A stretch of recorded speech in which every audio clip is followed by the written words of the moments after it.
Tiny and Dom would show up, but we might just have to start. Well, we can Do always this. start. We could do the thing without them. I didn't fucking label this thing. What's Kyle's fucking... Johnson. Yeah. Kyle Johnson here. Hello. No. What's Kyle's Johnson? Kyle Johnson here. No, Steam name. Hi there. Big Smooth.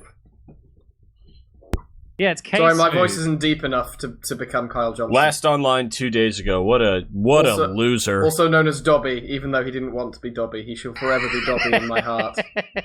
In my heart, he is Dobby. I cannot believe he voiced all the other stupid bullshit that I said him. Okay, I have, for future reference, I have a load of audio files of Kyle Johnson just going, Kyle Johnson. Kyle Johnson. Kyle Johnson here. Like he's a Pokemon. And he was happy to record those, but a few lines as Dobby crossed the line. Dobby! Oh man, he did a solid one for me, Amr, and Chris. For this one podcast we did where it's just like, oh man, it's like the Metal Gear Solid special, and he just recorded a couple of like incidental dialogues, and it's like oh, hold on there, or all right, yeah, next topic. And I just spliced them in throughout the whole thing. I always wanted to do that. Well, you know, and it's because he's supposed to be what's his face, 24 man, Kiefer Sutherland. Oh, because he has like only a few lines, and there's so much fucking dialogue in that game that like fucking Troy Baker has to cover because just every once in a while, you know, Kiefer Sutherland's just, I'm already a demon, and then he doesn't talk for like 10 minutes. Kiefer Sutherland had about 10 lines in that entire game, and it was great. I don't see what the point of any of that was. And by any of that, I just mean the entire game. It was a good game. Yeah, no. I mean, the plot is fairly shit, and it's poorly paced, but the actual gameplay is fucking pretty great. The plot is an insight into Kojima's creative process, because it's. You mean his self-destructive process? Well, no, I'd say his creative process, because I imagine so many other Metal Gear games start out as this one did, which is just like an idea of all of the weird shit that just Kojima's into at the moment. Yeah. You know, I like 80s music at the moment. We should do some 80s stuff. I like 80s music. I like some people have said that he did that with Solid Snake, so he'd be a bit more like Mad Max in the you know, the new one. Yeah. He's into Sahelanthropus. He's into yes, he's into that. He's into proto-humans, yeah. Sahelanthropus, fuck me. I don't know what a Halanthropus is. He's into the dinner. Mm-hmm. Do you ever read... You know what it reminds me of? Do you ever read a book by... Neil Stevenson? No. He does this crap all the time. He wrote Snow Crash, which is a sort of cyberpunk book. And in the middle of it, there's like a 20-page diversion on how Sumerians... in the cradle of, like, in Mesopotamia, in the cradle of civilization, first began to write instructions for farming down on stone tablets. It's the best thing. That's something today. I'm gonna put it in my book. I'm fucking fascinated by Sumerians. So that would have been a 10 out of from you. That's a 10 out of 10 intermission. Dan Brown also did that shit please too. Don't talk about Dan Brown. Have you seen top 10 Dan Brown sentences? Oh god, no. I don't want to. No.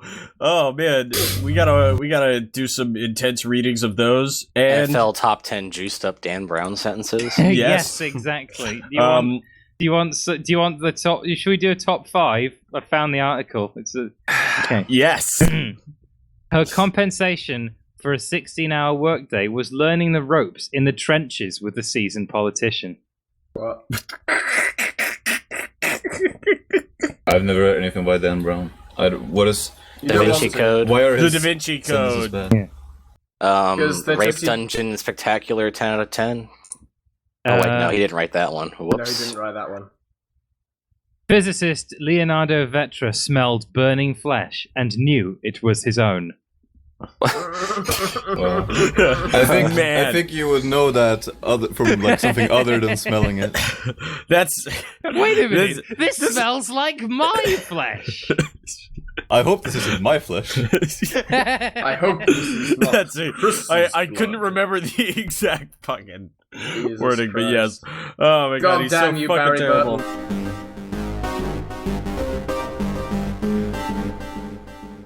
Yeah. Also, all I did was I grew. Well, I didn't grow. I shaved the rest of it, but you know, I just got a mustache, and it was inspired by Nigel Farage. Oh no! But then He has a mustache? No, he had it for No. like a couple days, and then shaved it for a Trump rally. He Brexited from his fucking mustache. Brexit. everything is Brexit. No, have to get- that's a Mexit. No, that's No? I feel No, pretty that's bad. I have to. Speaking of like hair maintenance, I have to get a haircut this weekend because it's been a year since I've like had my last haircut. I haven't had a haircut in 2 years now. So I've gone like full mountain man right now again. nice. And Yeah. and it's been like averaging like 98 degrees for the last couple weeks. Not recently, but it's been averaging like 98, 97 degrees in, DC. So like I've been sweating through everything. It's the first time I've ever sweat through my pants Oh, and then damaged not my a good cell look. phone. That's not a good look. Because like Yeah. I'm working in a building that is sealed up, but there's no air conditioning. So I have to it's so humid and so stifling.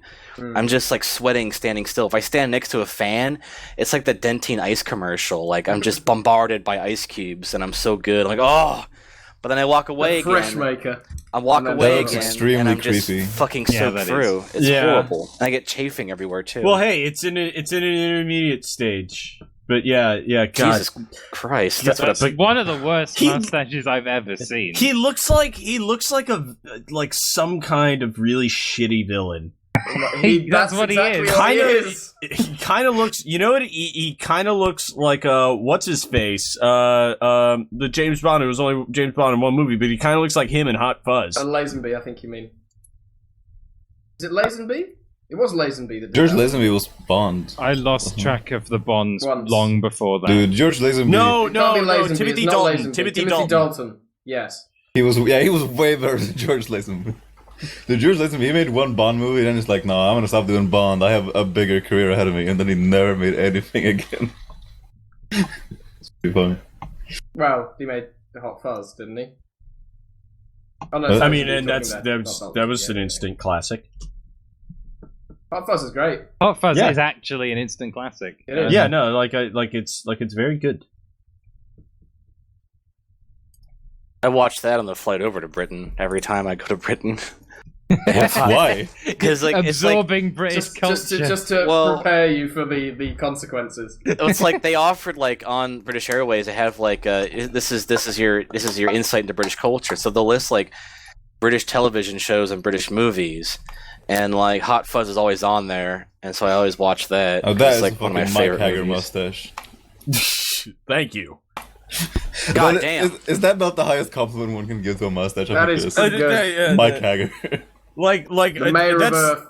that's when you start to get into like, no, that's like a fucking Nietzsche mustache. You're like asymptotically approaching mustache perfection.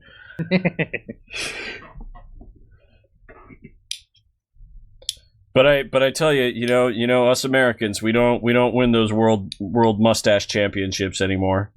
Don't you? Why? Who's taken over? Well, no, dude, just look up the name Wolfgang Schneider, and you'll see that. That is the man of someone. That is the name of someone who has a mustache. oh, and what a mustache it is! But yeah, that guy, you can't hold a candle to that. I just gotta be honest. We're like, just the waiting wood till paneling he dies. Oh my god, that is awesome. The wood paneling in your room is intense. He looks exactly like you think a man named Wolfgang Schneider would look. Wolfgang Schneider. It's yeah. like a name you would make up. Wolfgang Schneider. It's like a name you would make up if you were pretending to be Austrian or German. Wolfgang Schneider is not it's not a saucy German name. That's a strong German name. Wolfgang Schneider. Yeah, that's Well, more like it. See, the way I hear it is just like an American getting caught on not being German. And it's like, well, wait, what's your name? It's like Wolf. Yeah, it's like a stereotypical name that someone would make up trying to sound German. Lederhosen? Yeah. Schwarzenegger? But that guy, we're waiting for him to die. So Schwarzenegger. we can everyone get else back will have on a the chance. Exactly. But it says that according to the website, it says this competition is in Norway. Norvège. Well, yeah. No, they have it. They have them all around the world. Oh, right. It's like a global. It's the World Beard and Mustache Championships. Oh. All this you can learn from watching one episode of Whisker Wars. So, Whisker Wars? That's a good name. This is like a rabbit hole that I feel like I shouldn't fall down right now. Wait. It was only on one season. I have a question though. This mustache competition, is there like one aspect of it where it's like you have to drink a beer, but then see how much of your beard or your mustache absorbs that beer, and they relate it by absorption capacity? No. It's not a length competition. It's not a size. It's all like aesthetics. Oh, aesthetic. This is Yeah, really aesthetic. And so people just they like cosplay for these whole things. Like the outfit is totally part of it. But yeah. One episode of Whisker Wars. Damn, it's just an intense title too. Like war. That's violent. It's like this is the survival of the fittest mustaches. Believe it whiskers. Believe it or not, for the longest time, the only two countries that gave a shit about competitive facial hair growing were the United States and Germany. Oh man. That sounds about right, actually. Yeah, that does sound about right. There's also a lot of Germans that was settled in the U.S. too, so they probably brought over that mustache culture. Yeah. Or when Germans, got obsessed with cowboys and stuff, they brought it back over. Yeah, you're right. Yeah. That's awesome. Crack open a sarsaparilla and throw it into your beard. Sarsaparilla. Oh my god, more people should be obsessed with cowboys. Where the fuck is Shiny? I hope it applies to Austria as well. Me and my boyfriend are going to Austria next year. Oh shit, that's pretty cool. What is that you're gonna do in Austria? Isn't Austria supposed to be quite beautiful? Austria is very beautiful. The Alps are. I believe it is. My boyfriend has to stand in for one of his old fraternity brothers at some kind of seems like drinking contest, but also social event. Drinking contest / social event. In a big hole. So German culture. Yes. Yeah, German / Austrian culture. Just the weekend in all caps. That's what it is. Yeah, but I think I'm just gonna lay on like a heavy cowboy accent, and that's just gonna be. There I am. I'm on the old dusty trail. That's gonna be my cultural speed pass. Make sure to say darn tootin' occasionally. All Americans say that. Darn tootin', yeah. Or the N-word. I don't know. Dozy do. Well, this is. I'm gonna get real cowboy on you. really, just racist. Make sure you bring a gun with you as well. That's American.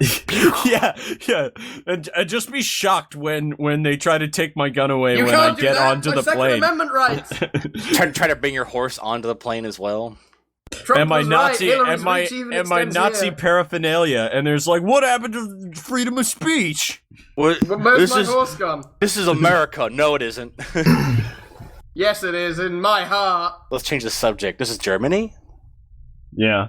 So we're talking about video games. Did anyone notice that Titan Quest got an update? Fuck yeah, motherfucker. Yeah. And all the people who owned it got it for free. Yeah. Now that's nice. Even if you didn't own the expansion, you got Immortal Throne for free with that too. I paid money for that game. I know, so did I. I paid money for that game like 2009. Yeah, when it first came out, that's when I bought the game. Yeah, that game's the fucking tits. If you like Diablo style games, you'll fucking love it. Well, I like it because you get to wear like nothing at all, like really short shorts and run around and stab people. That was way better than Torchlight. I'm sorry. It was. Titan Quest is so much better than Torchlight. Their skill system is just fucking great. It is. Like, I love... Dream. Take Dream. Laugh. No, you gotta go. I went Earth and Defense. Oh my god. So like because of the way the procs worked, I had a main hand weapon, but I was literally hitting with my shield like just 90% of the time. It's a great game. And then Earth also has you have that oh shit button where it's just like invulnerable for 7 seconds. Yeah, I'm invulnerable. I'm just gonna heal now, and the cooldown. I just need some cooldown on my potion. So Hey, Catsman. Hey, Catsman. I just wanted to let you know that as a fan of automotive cars, Britain has one thing that America doesn't really have anymore, and that's station wagons. And I wish we had more of those, because the Focus ST is a station wagon version in your country. I don't know what a station wagon is. I think he means an estate car. An estate car. Right. With this mustache now, I feel like I can it's get a station wagon with wood paneling. Yeah. Oh my god, dude. Grab one of those No one would bat an motherfuckers. eyelid. No one would bat an eyelid. Why did people wood panel things in the 70s? What the fuck? Because it Because seemed like it's a the good same idea reason- at the time. Like you look at Magnum PI and you look at that fucking helicopter in it, and it's like it's a gradient of like brown, orange to yellow. And who the hell thought that looked good? But apparently that was just it. You know, that kind of these dull, really kind of ugly colors. Like it was like perpetually fall in the 70s or something. Well, it was like I a period actually of time quite where like styling was brown, very orange, and excessive. yellow, to be you know? honest. Like yeah, but like I think it kind of comes in I would say cyclical fashion, but like every period has like a really excessive style, and then the next period afterwards is kind of like a bit more modest, a bit more subtle, and then it explodes again. Like right now, we're in the middle of that with like people who wear giant rimmed glasses and hang out in coffee shops. Well, I don't think people will look back at that and go, that's stupid, but I do think people will look back at mason jars and be like, why? Yeah. Why did we do that? Well, all right. So here's the thing. Like, my mom's family, they're all from Louisiana. Like, and not like New Orleans hip cultural Louisiana, like backwoods Louisiana. Like my mom grew up getting water from a well. Your mom's pretty cool. Like just literally. So like drinking out of mason jars was just like a thing. Like you would buy shit in mason jars at a store, and then you'd keep them around because it's like a cheap. Hey, it's an extra glass, and we're a Catholic family with 9 children, and some of them are starting to get married while we have to put other ones in diapers and shit. So mason jars was like just a normal thing, and then hipsters took it, just like Johnny Cash. Yeah. I used to love Johnny Cash, but now because of the association with hipsters, I feel awkward and Well, it's not uncomfortable. I even- didn't know Johnny Cash had an association with It's hipsters. not even hipsters. It was like young people got into him because he did that 9 Inch Nails cover, and then he died, and then now he's in that now he's in Battlefield 1 trailers. What? Really? What? Yes. Of course he is. Why wouldn't he be? Is it the sooner or later God's gonna cut you down song? Yep. Oh God. With a nice, heavy electronic kind of don't. throbbing. Have they got the sort of like Have they Yeah, got yeah, that no, bit that- in the trailer where it goes that- like run on for a long time.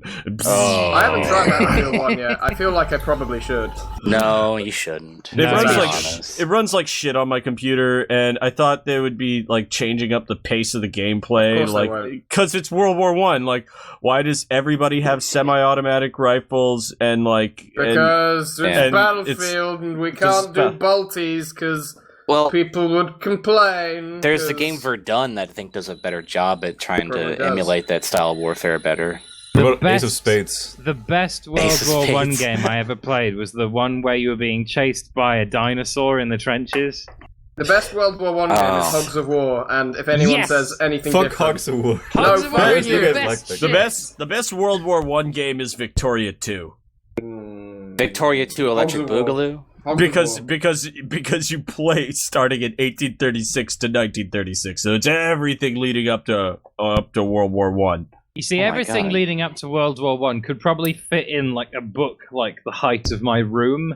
Yeah. So I've had people try I to mean, explain that shit to starting me. when? Everything leading up to World War One. What do you mean by Well, that? pretty much. Well, no, it starting starts with- in 1836. Yeah, it starts with the unification of Germany. Really, Yeah. that's what kicks it off. fucking whatever his name was. What was Big it? You see, mustache that's not how it played out in my game at all. Like what happened in my game was like, I was playing as Persia, and they became communist. Persia. And then, Communist Persia. Communist Persia, and then we were, kind of pushing buttons, sort of spreading the revolution, getting our literacy rate really high. But then, South rebelled, and then they actually had a treaty. So the CSA was just a country, and they didn't want to go into World War I, but the North did. So there's a lot of things that lead into World War I. Okay, let's just begin it now. Hello and welcome to the Happyman Discussion Video. That's right. Rock me, baby. Baby. Rock me, baby. Baby. That's right.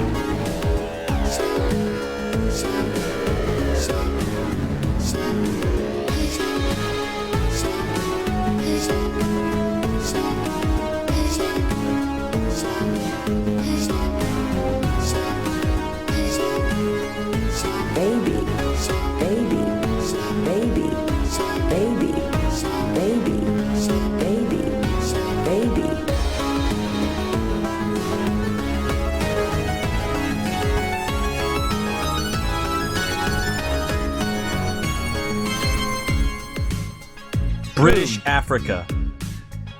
Very big That's part a good of it. way to start. Let's begin. British Africa. No, that's where we start. Yeah, no intro. Hello, That's the and title for the welcome stream. to Gentlemen Discussing Video. Welcome to British Africa. Africa. Coming at you live from British Africa. So, this will be the first episode of Gentlemen Discussing Video that is entirely scripted, because, of course, previous podcasts have been a mixture of scripted content and improvisation, but this one is just all going to be scripted. It's all been written completely in advance. So here we go. There's Baron. Hi. There's Happyman. Hello. There's Mike. Hey. There's Moogle. Hello. And they're supposed to be Dom and Shiny, but they're not here. So we're just going to pretend like they are. Hi, Shiny. Oh, hi, you should be a vegetarian. Something like that. Vegan. Oreos are vegan. Oreo's vegan? Yeah. Oreos are vegan. That weirds me out. She said, like, at the last time I was over there, she was describing it's like it contains no animal parts, and I just ate one. The first thing on the agenda is, of course, Family Feud. Before we start, Yes. can I get a drink, please? Okay. I'm gonna need one. So I'm gonna be- I need to mentally prepare myself. And I I must rando the teams. I gotta get some more coffee, but I'll be good. I think I got it. Yeah, you got it. I went to 7-Eleven before this. I got myself. How is the coffee at 7-Eleven? I got myself a Red Bull. Oh. Because like that acrid sort of battery like taste really keeps you from peps going to up. sleep. It does. He's not wrong. I buy those 30p supermarket own brand energy drinks, Well, and the taste of them is really enough. So terrible. Just wakes. It's like smelling salts, but liquid form. You look Yeah. you look on the packet, and it's like original flavor, and I'm like, original what? Yeah. Well, like Red Bull has the blue edition, and I buy that because it matches the color of my car, and I'm pretentious. Of course.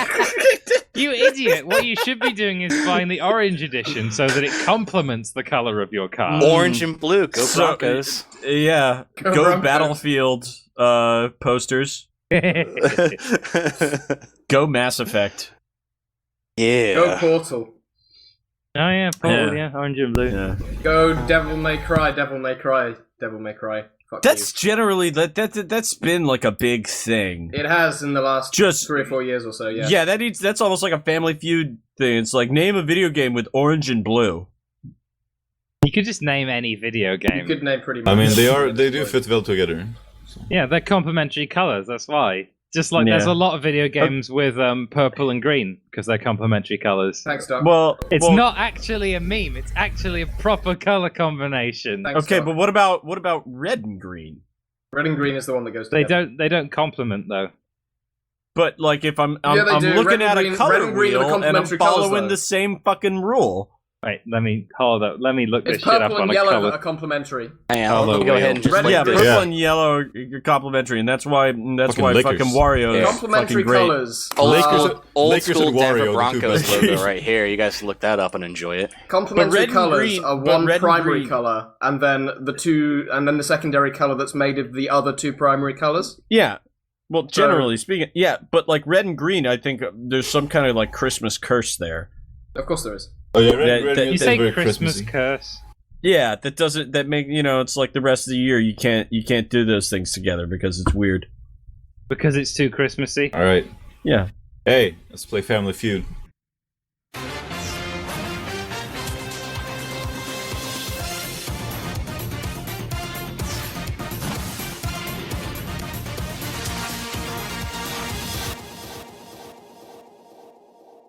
Let's play like- sibling rivalry.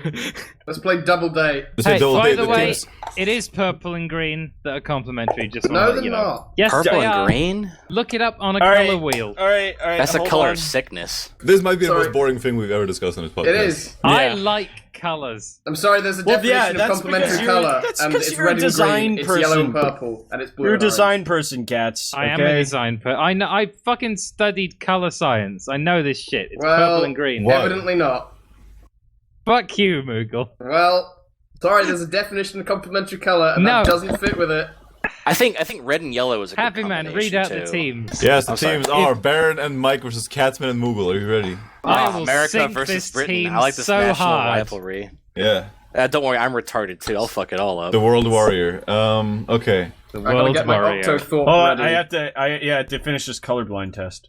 You put an Octothorpe in the chat, and anyone can buzz in now. So So hard. buzz in as soon as you think you got something, and when you buzz, you gotta answer right away, and then your team gets the board. Okay.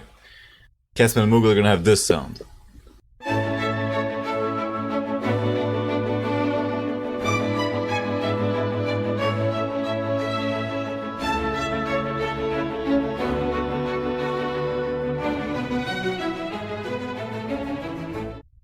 Baron and Mike are gonna have this sound.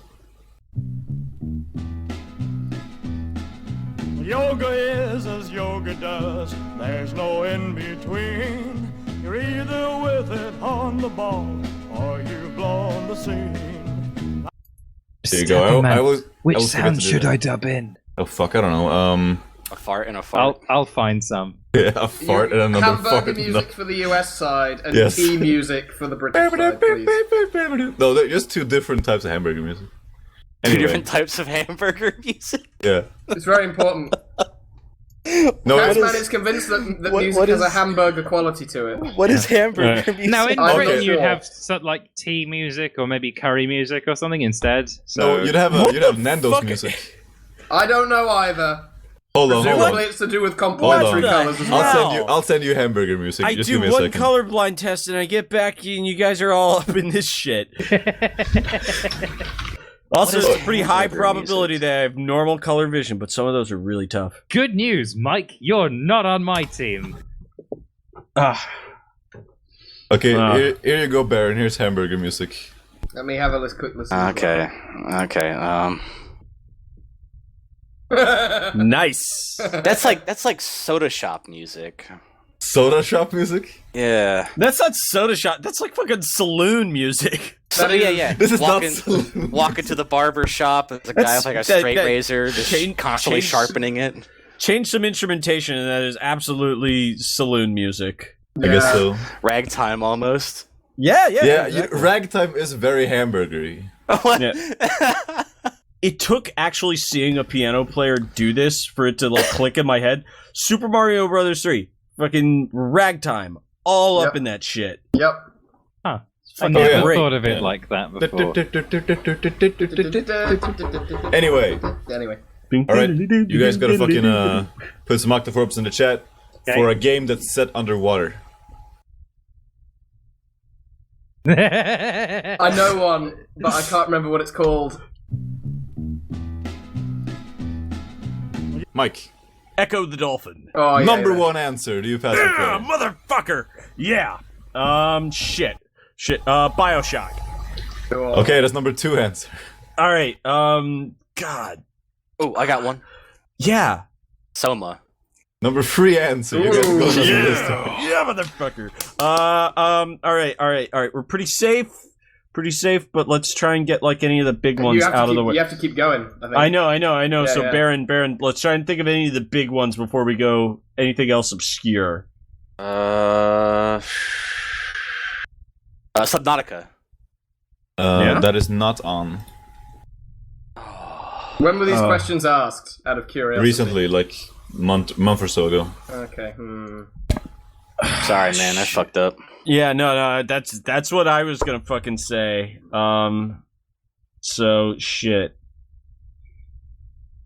Oh my god, what's that fucking one? It was in like the very first Humble Bumble.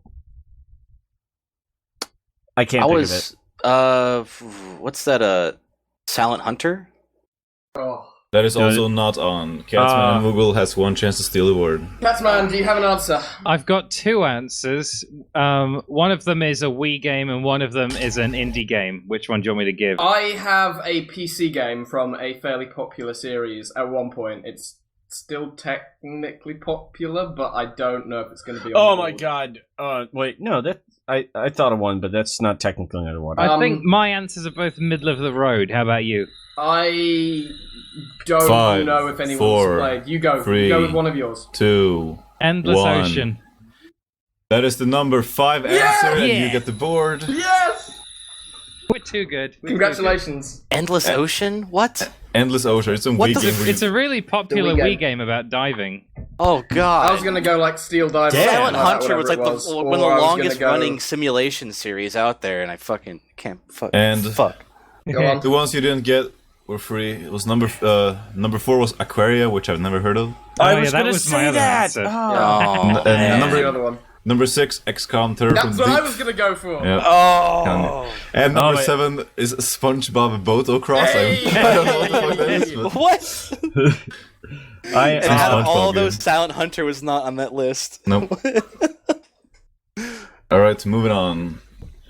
Oh yeah, I should also tell you the next one only has 6 Oh dear. on the board. But you should give me a game with Hitler in it. Moogle. Bionic Commando. Number 1 answer. Will you pass or play? What do you think? This was foolish, but I mean, I can think of one. We're gonna have to keep going. Two.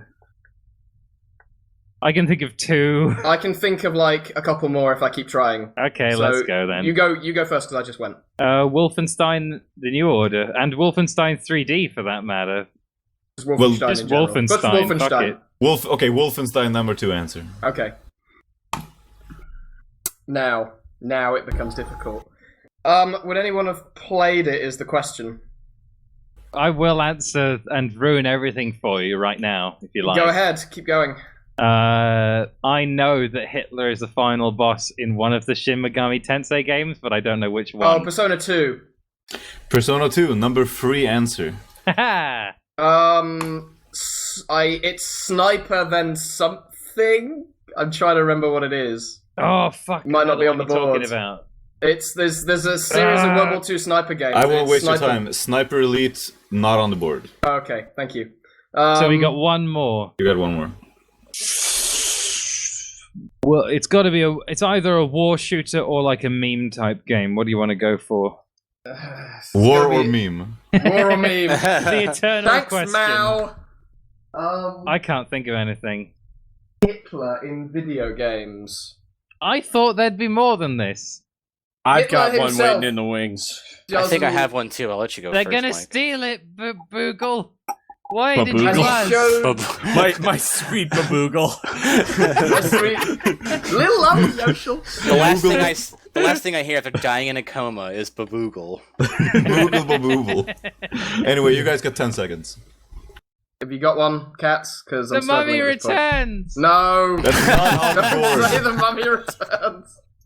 And They're it gonna goes steal. to Mike and Baron with a chance to steal it. There are 3 left. Oh god, I just had a really good. Wait, Hearts no, I of didn't. Iron? Never mind. That is number 5, and you get the board. There you go. Motherfucker, yeah, I'm out Hitlering all What? you motherfuckers. Yeah. You got the knows. coveted obscure Hitler. It's still like fucking $60 on Steam. I was thinking about. I didn't know if he was actually in it though. This is the thing. I don't know if they put him in. So I've never played like grand strategy games, and I don't really have any wish to. Yeah. Well, they're great. I've been following down that rabbit hole. I know people enjoy them. I have not been able to get into them. But we already have the board, so give me your points, crackers. I just took yours, so maybe I've got more than you. I don't know. Moogle. Yeah, Just final one. regardless of how much you know, just don't buzz. That's my strategy, okay? So Don't buzz ever. I'm gonna keep buzzing if I know an Okay. answer. Don't. God damn it. Yeah. All right, and the other ones you didn't get were only number 5 and number 6. It was Command and Conquer and Golgo 13. Oh yes. Golgo, In Red yeah. Alert, yeah. Hitler fucking dies. Oh, Yeah, yes, he Golgo does. 13. That's Yeah. what starts I even the whole thought thing. about Command and Conquer, and I thought he's not. I in it, was- is he? Thought about That's dumb. we didn't think about the deep lore. I was It was going sort to of answer. I was going to answer Dino D-Day, but In half of all of these, Hitler is Mecha Hitler. It's Bionic Commando, Wolfenstein, and Golgo. Nice. Eh. Mecha Hitler. Mecha Hitler. Yeah. Anyway, number 3. Give me a prince from a game. Ooh. Buzz in first, Byron. okay. Mike. Well, Baron had one, so I was buzzing in because he Okay, was Baron. taking too long. It was King's Quest, the second one. No, a prince. A prince. A character who is a prince. A character who happens to be a prince. A character that happens to be fuck. 5. Holy 4, I am 3, actually Prince of struggling Persia. to think about There you it. go. Prince Oh my of Persia, God. number 1 answer. Will you Oh my pass the play? God. Thank you, Mike. Thank Is you. he Mike. even a prince in that? He's a prince by definition. He's in the first one. I don't know if he is in the PS2 ones. By definition, I thought all he of wasn't them. a prince. He I thought holds he was the title- rescuing a princess. He holds Oh, the doesn't title prince. I suppose he does by the end of the game, at least. Okay. His name is Prince. So USA Prince Persia. USA has controlled the board. USA has control of the board as per usual. yes. Come on, more princes. Prince Alexander, King's Quest. He is not on the board. One. Damn. Sorry. Damn. Fucking Christ. There's probably a whole bunch of Japanese games with princes in them. There's a lot of princesses. Yeah, way too many. Yeah. Shit. Prince. 10 seconds. Wait, Yeah, wasn't anything? Prince in a video game? Yeah, Prince actually, like, yeah. No. Prince is not on the board, and I didn't know he was in the video game. I don't think he was in a video game. I have one, 'Cause but I don't know how many people played it on 'cause GLA. Prince was the one who said that you shouldn't use the internet because it fills your head with numbers. Happens Shit. a lot, let me How tell you. right he was. When you think about it, those the numbers- internet is always a bunch of top 10 lists, so yeah. Top 10 juiced up princes in video games. So, Moogle, what's your top one juiced up prince in a video I game? have one, but I don't know how many people would have I played have it. You zero, always say this so- shit. You always say this. Oh, I'm I had waiting, one, I'm but I waiting don't to know. see if Cats has one. Cats I didn't have have one. No. But it was in Half-Life 2, so I don't know if people know it. Just go, Moogle. I don't got shit. Prince Valerian from StarCraft 2.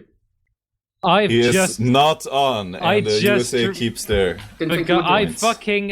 fucking literally in the middle of him saying it, I was like, Well, Prince of the Cosmos. It's too late of now. course it Yeah, is. Prince of the Cosmos Well, is in it. Oh Why did yeah, you fucking Katamari say it Damacy. then? Oh wow! Because well, cool. I didn't have the idea. We had Well, it. We had it. With maybe one... you should have done. Yeah, We had one, and that was it. That's all Yeah, we we got needed. one answer, Prince of Persia. So Thanks, the others Mike. were You saved it. number 7, Prince Peasley from Mario and Luigi. What? Number Never 6, played Sabin from Final Fantasy 6. Oh, Final Fantasy. I wouldn't know. And then that. we got Arthas from Warcraft, Prince of the Cosmos from Yep. Katamari Damacy, Bowser Jr. and come Marth on. from Oh, Fire yeah, Emblem. Yeah, he is. Bowser Yeah. Jr. Yeah, Bowser Jr. isn't really a prince, though. He's more of a junior, to be honest. he's more of a he's He's more the of a son of cunt the if you king. think of He's it. never referred He's not to as really a prince. king. But he Well, is one, if you played Crusader Kings, then you know. If you played that just because you're the son of a king doesn't mean you're entitled to jack shit. It's true. It's Well, true. none of the none of the other Koopalings are gonna get the title, so it's probably gonna be him because they're not his real kids. Okay, but how many? Kids, no. Despite the fact that Ludwig is the best, as we all know. But what kind of du jour claims can he press over various parts of the Mushroom Kingdom? When Bowser dies, there is going to be a succession crisis. He's a monarch of the Think about it. Because he's left behind all of these like illegitimate children, and then this one shithead son that everybody hates, and nobody knows who any of their mothers are. It's going to be a fucking mess. I didn't see any kind of ceremony to transfer any sort of titles. There's going to be a civil war, basically. His militia, his army is in disarray, just spread out completely, almost randomly. They're not in any kind of formation. Just marching left and right, endlessly. Yeah, seriously. Mostly left. No, if they're green, they march left. If they're red, they march left. This is a land without that was already without a king for a long time. We all know from the excellent video movie that he became a mushroom, so it's fine. Yeah. Deepest lore aside, we got a lightning round, don't we? We do. A lightning round. Also, you said when Bowser dies, but Mario drops him in lava like every other adventure, and he lives. He just turns into a skeleton. Yeah, then he turns back. Yeah, he just regrows his flesh on the skeletal parts. Yeah. It's not so far-fetched. I mean, lobsters can do that. Anyway, no, that makes sense. Thanks, biology. But it's definitely an interesting starting point. I don't understand why people kill lobsters. You can just keep chopping off the same claw, and it'll grow back. You know, lobsters for the longest time were not considered a delicacy. No, right. They were. Yeah, in America, they were just washing up in droves on shores, even to the point where slaves could even negotiate. You can't feed me lobster more than like 3 days a week. And now look at us. We just want those big sea cockroaches just all covered in butter. By the way, right? That's not really a bad thing. I've never had lobster, when you think about it, is the best name for a food or animal ever. Lobster. Say it. I think lobster. Crab is the best name. You throw and then you stir. Well, me and Barrett, that's Maryland talking. We're all about our fucking crabs here. Crab. I have very rarely had crab. Okay. I'm here for the lightning round too, because unlike Baron, I shaved recently. Okay. Yeah, I'm just covered in fucking fur right now. It's disgusting. Unlike you, Starks. Baron has kissed the guy from the Order 1886. So. Mwah. I kissed his mustache. So Mike will have to step out for a second. All right, I'm gonna move and bep my bell. All right, Catsman, you ready? Yes. Give me a game that starts with the letter T. Terminator. God. Give me a werewolf from a game. Wolf Link from Twilight Princess. Give me a game that has a beautiful sunset. Oh shit, Mahjong. What? Okay. Help! Moogle, this is your fault. It's not. This is all your fault. It's not my fault. You volunteered. It's your fault. No, it's your fault. It's your fault. I'm trying to sink you, Moogle. You can try, but you can't sink me. I float. What's up? What's up, crackers? Don't All right. worry, you guys have got a clean sweep. Mike, give me a game whose title starts with the letter T. Terraria. Give me a werewolf from a game. The Skyrim werewolf people, companions. And give me a game that has a beautiful sunset in it. Stalker. Okay. All right. Game that starts with the letter T. Catsman said Terminator. That is not on. Mike said Terraria. That is number 7. Yeah. Werewolves. Catsman said Link. That is number 6. Mike said The Companions. That is number 7. Oh. Beautiful sunsets. Catsman said Mahjong. That is not on. Hey, my mum Mike plays said- this Mahjong game that has like a sunset in the background. Okay, fuck you guys. And Mike said Stalker, which is also not on. So that was a pretty bad round for both of you guys. It was really difficult The questions. were sunsets actually in quite Stalker are difficult beautiful. Yeah. Name a Wait, game was the that's not Jackie sunset? Chan.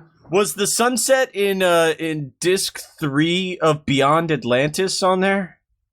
No. That's a very specific I hope the sunset. Final Fantasy X's one is on there just to piss people It's off. when you. It's No. well, wait. That's Damn it. actually disc 4 when you go to the like Aztec spirit realm to get the Chulel from Tezcatlipoca. Games to start with T. Bottom Stop, Tenchu, Trine, Thief, Team Fortress, Time Splitters, Turok, and Tetris. Werewolves. Number 7, Companions, what you got? Number 6, Link, what you got? Then John Talbane, who is from Darkstalkers. Yeah. And Vince Valentine from FF7. Yeah. Big B Wolf from The Wolf Among Us. I didn't know his name was Big B. Big B. I didn't know his name was Big B. It was a play on Big Bad Wolf. Yeah, it's fucking great. Okay, I got it. Yeah. And then Sonic at number 2. Oh yeah, Sonic the Werehog. Unleashed. And number 1, Wise from Your Grave, it is Altered Beast Guy. Yeah! I should have said Altered Beast Guy. I'm interested to hear about the sunsets, though. Sunsets. Number 7, Donkey Kong Country. Number 6, Dragon's Dogma. Number 5, Far Cry. I just put they were like 3 and 4 in this. I just put Far Cry. And then number 4, Fallout New Vegas. Not really. It looks pretty ugly. I also agree that not number really. 3, Oblivion. I don't remember that one. Oh. You know what? It's kind of nice. Whatever. Well, like Skyrim, Oblivion, and Morrowind had great skyboxes too. Yeah, I guess so. It's the only thing good. It's the only thing that looks good in video games. And then number 2, Metal Gear Solid 4, which is awesome sunset. And number 1, Ocarina of Time, which is pretty awesome, but it's not as good as Metal Gear. I mean, though, if you ask me, those are some arbitrary-ass sunsets, and I bet you anything the Mahjong one is better. Mahjong? Okay. Anyway, Team UK 13 points, Team USA 18 points. You are the winner. Yeah! Great job, team. Congratulations. This is because you buzzed in too much. But you tried the shotgun approach. Didn't work. I tried to play the game, I'm so sorry. Rapid fire. Don't hate the player, hate the game. Keep Unless shooting, he's keep firing. Moogle, in which case, it's his fault. Don't worry. Mike extends his undefeated streak 3-0. Oh, shit! Yeah! Wow! Is this the beginning of a Don't new worry. streak? I was there once. It didn't last long. Oh, Didn't you get to like 7 or something ridiculous? I got It did. quite high, and Yeah. then it's been downhill ever since. Thanks, Shiny. I was and credited now to you're team. cursed. And now I'm cursed. We have an agenda. Yeah. Oh. What's the agenda? Should we do that agenda now, or should we What's just... the agenda? Well, The Agona. I did my own personal book club, and I would like to read some excerpts from you. Okay. Okay, is it the What is top this? 10 Dan Brown sentences? No, NFL top 10 juiced up Dan Brown sentences. it's a writer who is almost as competent as Dan Brown. Oh my goodness, that's high praise indeed. I decided for some reason to read the book Super Mario Bros. 3 Brick by Brick No! by Bob Chipman, aka Moviebob. No. So this book is a terrible analysis of a video game, but it's an even worse autobiography because he spends about half of the book describing his childhood instead of describing Super Mario Bros. 3, which is what the book is ostensibly about. So yeah, so I'll read you some excerpts here. Page 12. Player input is key to the experience after all, so it's only fair to analyze the background of the player along with that of the product. So that's the pretense under which this is given. I read every scrap of info about Mario I could find, especially. It was during this research that I came to know that Mario was a plumber, for example, which made my connection to him that much stronger, since that was also the profession of my grandfather, who I adored. Okay. Page 33. The climactic reveal of Super Mario Bros. 3 is burned, no, seared, into my memory, the way JFK's assassination was for my parents' generation, or the way 9/11 would be for mine, a scant 12 years from then. Help. Let's continue now. Was that just something he wrote, or that you're Or saying? are you telling me? No, these are all excerpts. Like, I don't know. I didn't know if I was supposed to say something. Shit. Hold on, I can start with some very dissonant string music over the rest of this. Please do. To say that playing through Subspace Emissary was close to a religious experience for me, in general, Link meets Yoshi, ROB Stormtroopers, Kirby blowing up Bowser and Ganondorf's giant space cannon, would be putting it mildly. But even after seeing Mario and Sonic together in a real game, and able to fight one another, no less, felt like real, genuine closure. More so than it had any right to for a grown man.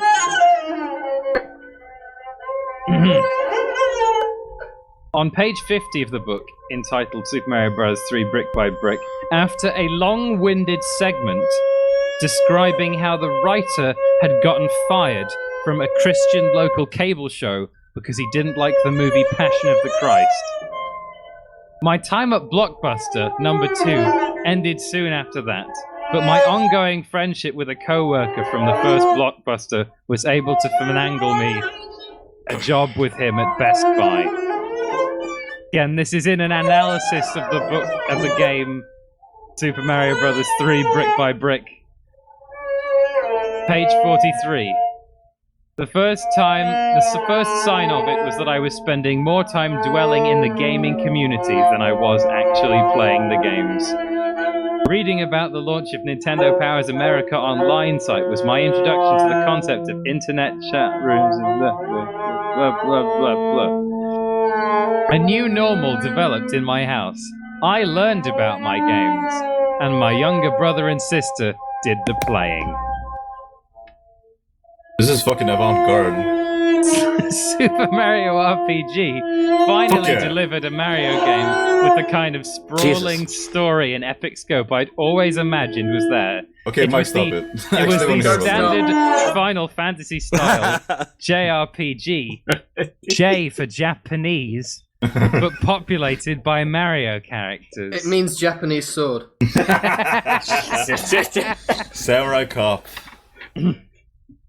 Page 41 on the Console Wars.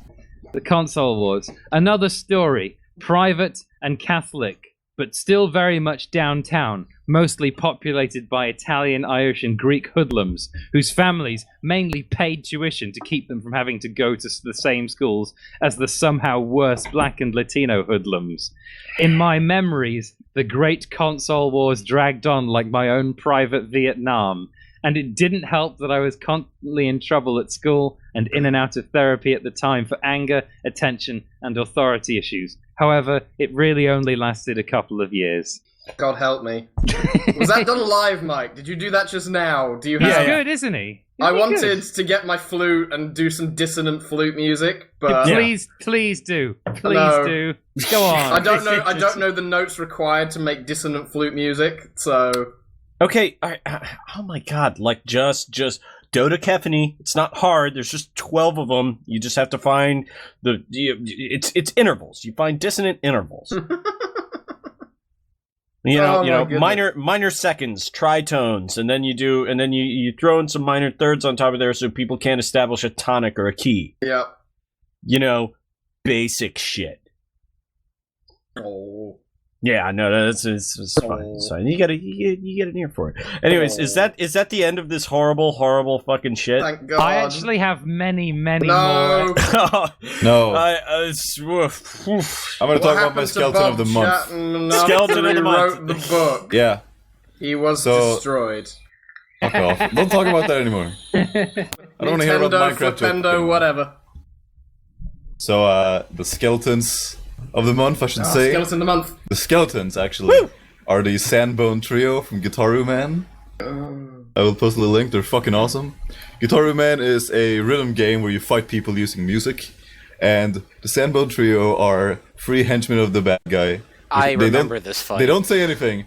They just play fucking music on their xylophone ribs fucking to fight assault. It's the hardest fucking thing in that game. Yeah, absolutely. And for the first part of the song, you don't have your weapon, so all you can do is dodge their bone xylophone attacks. It's fucking awesome. Well, those techno robots were the best. But yeah. And the music is really fucking good as well, and I will sit in now.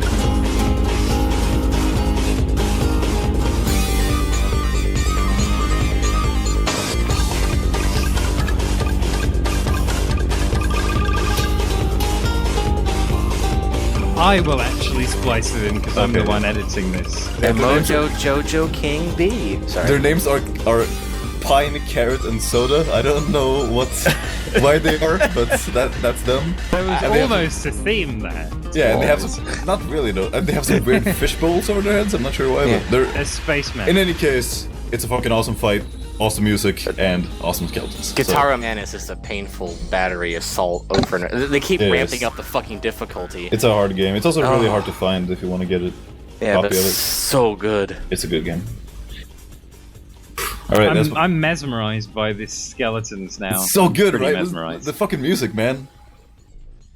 There is no bad stage in that fucking like there's no bad song in that game whatsoever. Like This looks really fucking difficult. Holy shit. Well, this is the hardest difficulty I'm showing you now. But, Oh, yeah. right, okay. oh, don't worry, it's hard in any difficulty. Yeah, it is. It's still hard though. Good skeleton. Excellent. They Yeah. look like they're good skeletons. I'd give them easily 8 or 9 out of 10. All right, yep. That's my segment. It's not long, but That'd it's good. be a nice thing to throw in like a rating system where it's like the number of bones in a human Oh body. yeah, we should. Yeah. I should rate them. How many Yeah. bones are there in the human body? It's one of those things that you know people who know like way too many digits of pi always know 206 bones. 206 bones. Okay. 206 bones. But you're born with more, but they fuse. They fuse. Yeah, and that's how they tell how old So, cavemen are. I when they- would give when they it die. 164 out of 206 bones. All right. I'm not gonna rate these. I'm not gonna rate skeletons. Fuck that. I love all skeletons. He loves all skeletons. Okay, yeah, that's it. Great. I Also, haven't- they stack each other. They stack on each other all three for the finish, which is pretty awesome. I just got to that part. I have an update on a topic we talked about in a previous podcast, Yeah. which is what is it now? Oh yeah, right. I looked up what a best boy is. Right. Oh, best boy. best That's boy. right. What is a best boy? Okay. You know, Mike, you are you following this best boy related discussion? You Yeah, always see what's a best boys in the credits of movies, and you're like, what is a best Yeah, boy? yeah. Right. A best boy is the assistant to the gaffer. Uh huh. And Crazy. he's called the best boy. I don't Yeah, know. because Well, in there's the two- olden days, right, back when film crews were primarily comprised of children, right, one movie filmmaker would talk to another movie filmmaker, and the first one would say, you know, yeah, I need somebody to, I need Yeah. somebody as an Yeah, you assistant. see, Is he You Wario? see, Skeleton, yeah. I need somebody to assist me, assist my gaffer. Give me your best boy. you need someone to Are you assist my serious? gaffer. Yeah, you see I am here. that's legitimately what happened, except the Nyaz. See, Yeah. when you guys say yeah, maybe I don't think a gangster. I just think a Wario. Yeah. But Wario never once says "see here." No. Yeah. Well, there's two kinds of best boys, you know. Yeah, Wait, the best what's boy the other electrical and kind the of- best boy something else. The best boy electric and the best boy grip. Wait, Now, what I is the best think- boy grip do? That sounds obscene. I don't know. I have the yeah, I best know. boy I grip. feel like we'll get in trouble for that. I need somebody to grip. I'll give you my best boy grip. Oh. You know what's funny is like I have a whole bunch of gaffer tape too. Anyone I don't can know. be a gaffer if they try hard enough. What's Well, a I mean- gaffer again? As an electrician. A gaffer? No, Oh. a gaffer is the person who tapes down the wires. Name left us a comment. He says, "Hello, gentlemen. I have conundrum even more. However, you gentlemen no answer my last. Am disappointment. Please answer first bit. Thanks you even more.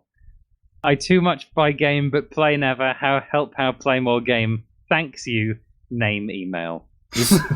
Does do you think he like runs? He like types something and then runs it through some kind of translation program back and forth and then posts it. Name Like email. Google what translated. Are you?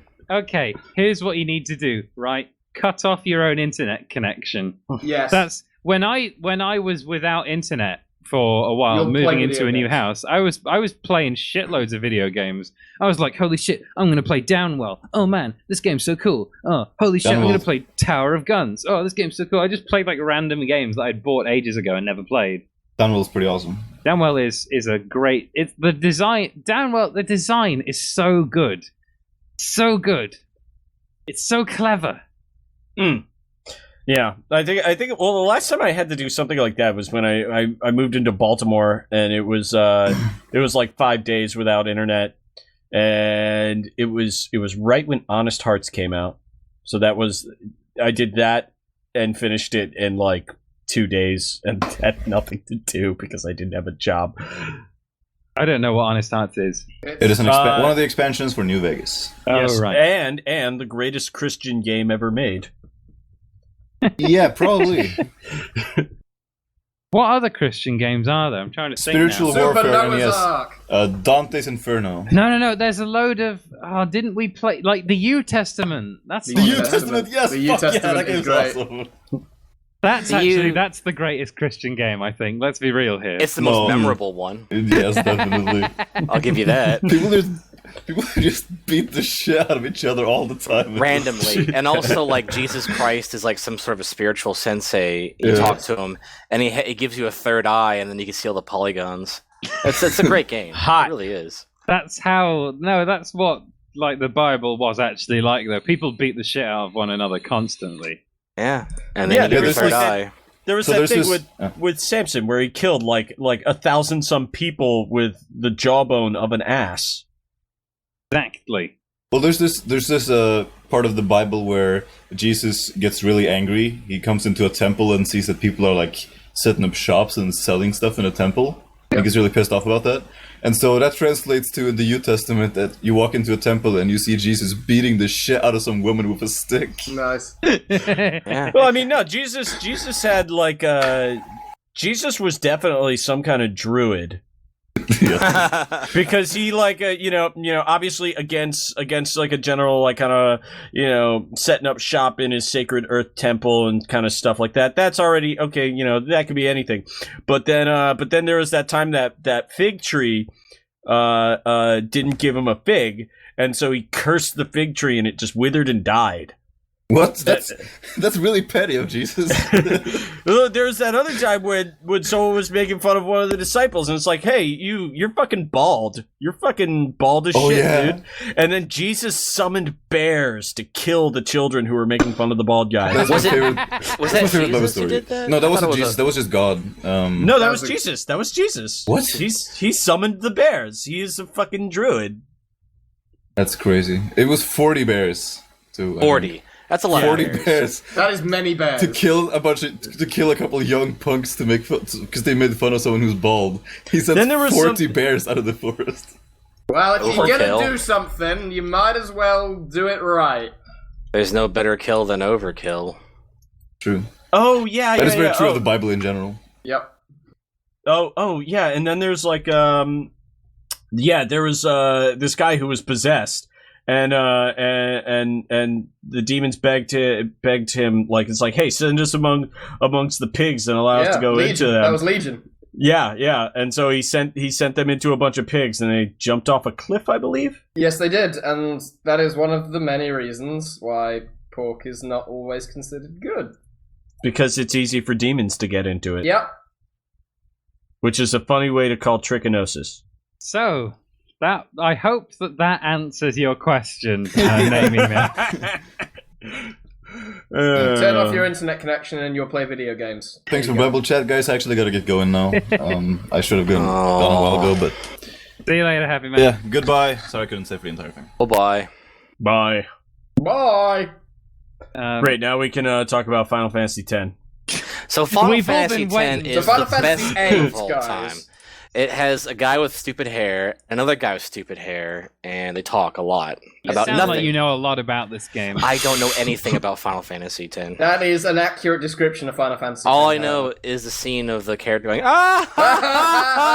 That's it. That's all. I don't know anything else about the game. Oh right, yeah, it's that Final Fantasy X. Yeah, I mean that game doesn't make any sense. It's literally you could have just put a bunch of random words together and gotten a more coherent story. Mm-hmm. Yeah. Super Mario Brothers 3 Brick by Brick offers a more coherent story than No, it Final does Fantasy not. X. That is a lie. Yeah, it does. That is a lie. Yeah, no, it's not. It's Nope, lie. Moviebob's personal history moved me to tears No, it didn't. when Rainbow he Six describes Siege What has kind a more of tears coherent were they? story. Dick Tom tears. Clancy's Rainbow Six Siege. Yes. Yeah, Tom Clancy's Rainbow Six Siege has a more coherent story of Final Fantasy X. There are guys in the building. You gotta break in. You gotta kill them. That's a classic story. Segments. What's the next segment in this human centipede of a podcast? Outstanding. That about sums up the quality content we're delivering. Stop going off script. That's damn it. probably going to be the name of the podcast now at this rate. I thought it was British Africa. Yeah. British Africa would do as well. Trump says the best Left 4 Dead mod is the Chris Chan Boomer. Yeah, okay, that's actually pretty good. Donald Trump will vote for you now. It's a suggestion. Chris Chan is really he's it's gone from funny to kind of very sad. It's gone from funny to very sad the very second it started. It's yes. All tragedy is just comedy, but Plus faster. Time. No, minus time. you should get me to be a famous quote maker. I saw exactly what you were doing there. Yeah. It was very funny. Yeah. No, it wasn't. Yes, it was. Don't sell yourself short, man. I don't feel bad watching Chris Chan knowing that I personally did not contribute to, destroying him as a human being. Yep. Go get him, Tiger. That's fine. Go get him. You're doing a good job, fam. Someone has also posted the Bazinga mod for Left 4 Dead. Oh, that's the most annoying thing ever created. The Macho Man the Randy sound Savage effects. mod was still the best. No, IMO. Tim Allen grunt for every sound in Morrowind. Oh god, you saw that Doom mod. Tim Allen. My favorite thing was that Tim Allen's face were all the words in the console. It's a nice touch.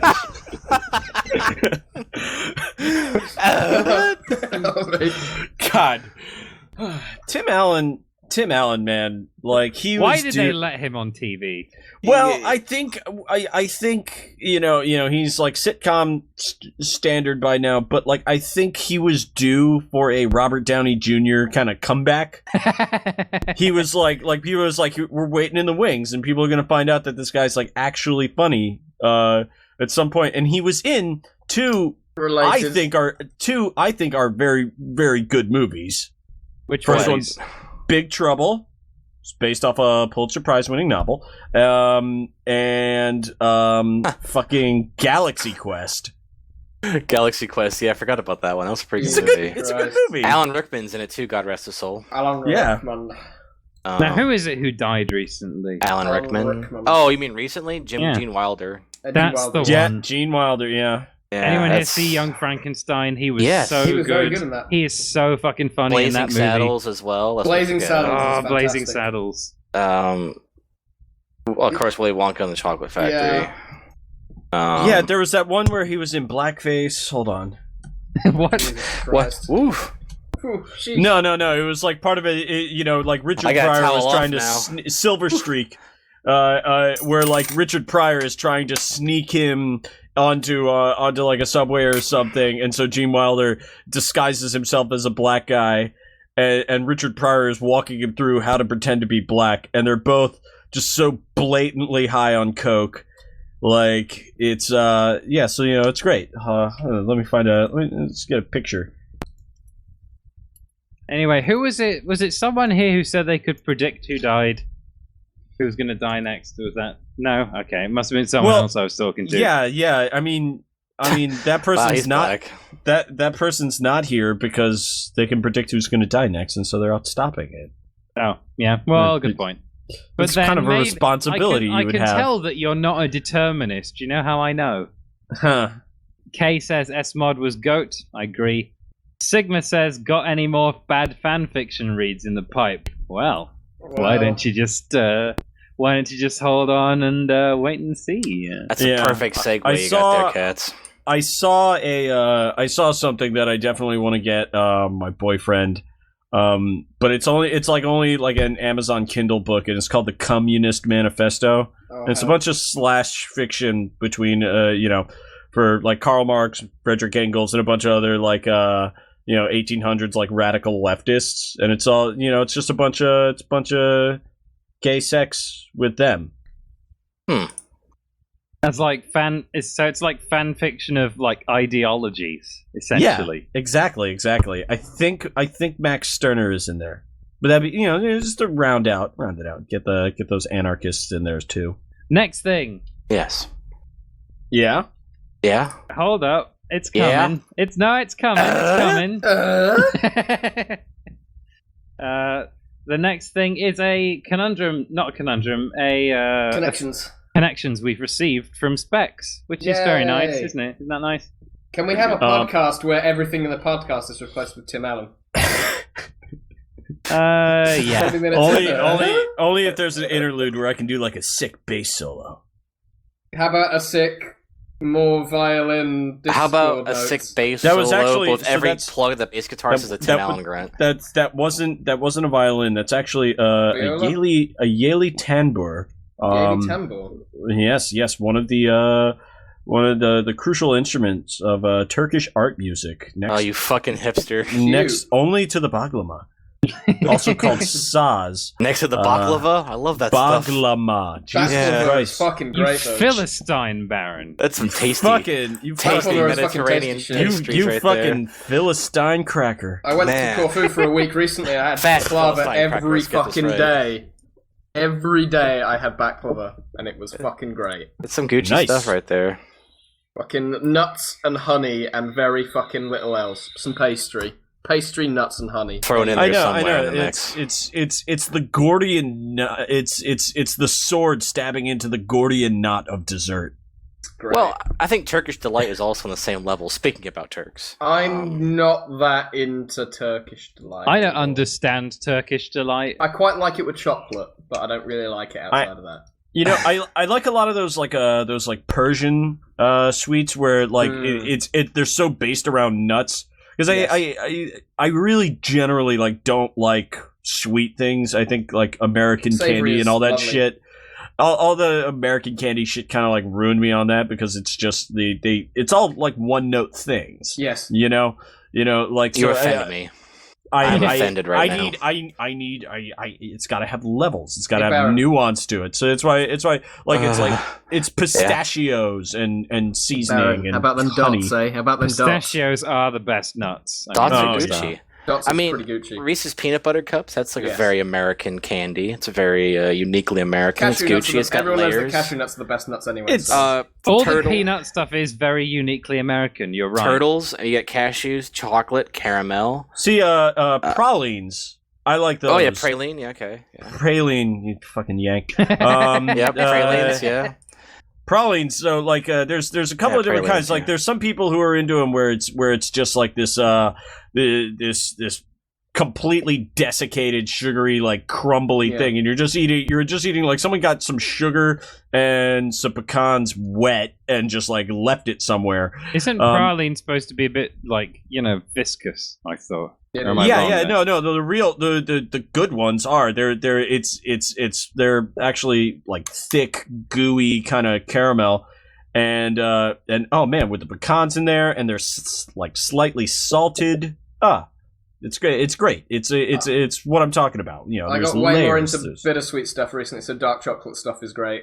I'm just into straight up bitter shit. I love the taste of just really strong black coffee. I like black coffee. I like dark chocolate too. Hey, Mr. Cat. Yo, yeah. Do you have any activities? Yeah, games. Yes. You got. I know you got some things waiting in the wings. I'll get. Wait, what do you mean exactly by activities? Just something to spice it up because we went from we went into candy and cars and flavors. Spex has sent us some connections. Let's do them. Open this one up in your web browser. And is anyone here knowledgeable about games? I mean, Moogle's okay. Moogle's alright. Alright, so Happy's the one who's good at this. Hey there, gentlemen. Spex here for another round of connections. This one's going to be tricky, so I've provided a hint in my email to Cats to be used if you need it. I've separated the question and answer into 2 files this time, so just take as much time as you like. At Catsman's request, the connection regards Beck from Mighty No. 9, and I thought who better to connect him to than Adam Jensen from the newly released Deus Ex Mankind Divided. Here's the catch, though. Since the grand businessman himself, Keiji Inafune, was shunned by Capcom, You must in turn shun Capcom. None of the video games and the connections you make are allowed to contain any Capcom characters. I'm also banning Smash Bros. As usual. Okay. Oh, fucking... So, you fucking destroyed me, you bitch! Hang on, so let me ask this question. How do I play this exactly? Okay, what are so connections? he's given you Mighty Number 9, right? Yes. Mighty Number 9 has been in crossovers with several other games, right? Specifically the character Beck. And then you got to ask, well, have any of those characters been in crossovers with any other games? And you've got to use crossovers to go from Mighty Number 9 to... What was the game he said we had to go to? Deus Ex Adam Mankind Jensen Divided. from Adam Deus Ex. Jensen. Adam Jensen. Oh, God. So Beck from Mighty Number 9 to Adam Jensen. And we gotta... can't use Capcom. You're And not we allowed to use can't any use Capcom Capcom. games. That's Or mean. Smash Bros. Is Gunvolt Capcom? No, I think Gunvolt is another Inti Creates, isn't it? So I assume, yeah, it's not published by Capcom. So, because he had a crossover with, Yeah, Inti Azure Creates Striker and Yacht Club Gunvolt. Games for the physical. Oh, Yacht Club Games. Oh. So hold up, Ooh. hold up. Has Gunvolt has had other crossovers with it as well, hasn't it? So Gunvolt. Didn't that have? Gunvolt is published by Yacht Club Games. Was there ever a Shovel Knight connection? Can we use fan fiction? No. Fuck off. No, you may not. He says, frantically tapping on his keyboard to write a piece of fanfiction right now. Gunvolt slowly stripped off Adam Jensen's cybernetic. Adam Jensen says, I didn't ask for this.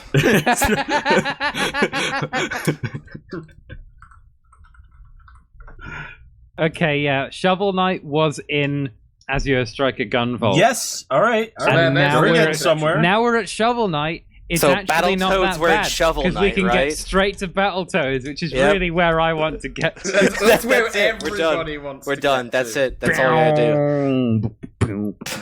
Where else can you get from Shovel Knight? You can get to God of War from Kratos. There's Wait. plenty of other shit You in can go Shovel other Knight. places. I'm wondering. I'm just wondering how you eventually get to Adam Adam Jensen. Jensen. There's a Final Fantasy poster in Deus Ex: Human Revolution. Oh yeah, there's a fictional Final There's a fictional Fantasy Final poster. Fantasy 83 or whatever it is poster. So Final Fantasy is technically a connection as well. Let me think here for a second. Final What? Fantasy is by IDOS. No, Yeah, but it can't be. It has to be Sorry. in universe. It has to be in universe connection. Final Fantasy has that had crossovers? I have no I'm idea. sure it's It's had lots with itself. Yeah. Yeah, and it's been mentioned in a lot of things. Like it's mentioned in Life is Strange, very oddly. Well, it's because it's Ooh. another Square Enix game. Yeah, this is it. You have to go. Basically, what you're looking for is some kind of connection between. I think is Shovel Knight the answer though?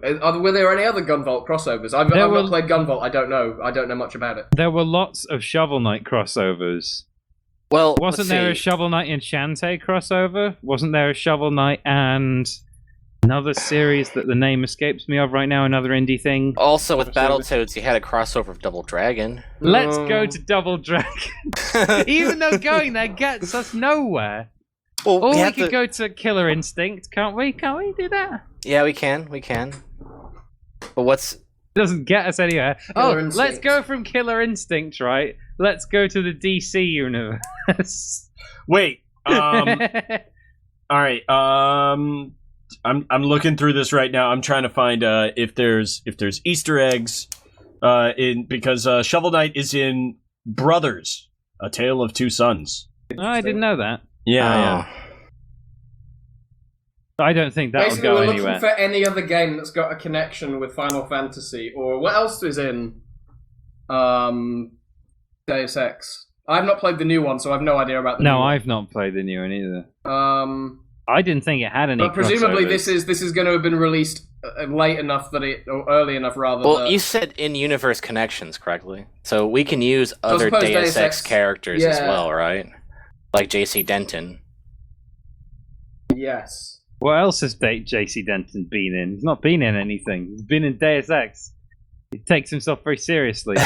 So yeah, he I'm finds a bomb. trying to think of other Square Enix games. We've gone to the Kevin Smith universe now because we went to the DC universe and Kevin Smith's daughter is called Harley Quinn. So now we're in the movie Dogma. I don't think that works that way. It does. We're now in the movie Dogma. We're talking about also conspiracies too, right? So there's the Illuminati in Deus Ex. Are there any connections with that? Ooh, yeah. Hold on. Ooh. You can connect anything with the Illuminati. There you I go. know. That's the whole point. That's the fucking. Yeah, it's great. Oh wait, no, Mozart was the Freemasons. My bad. Well, Freemasons are also in They're Deus part of the Ex too. Illuminati. So Not are the Knights really. Templar. So are the Knights Freemasons Templar. were just like a club, exclusive club for people.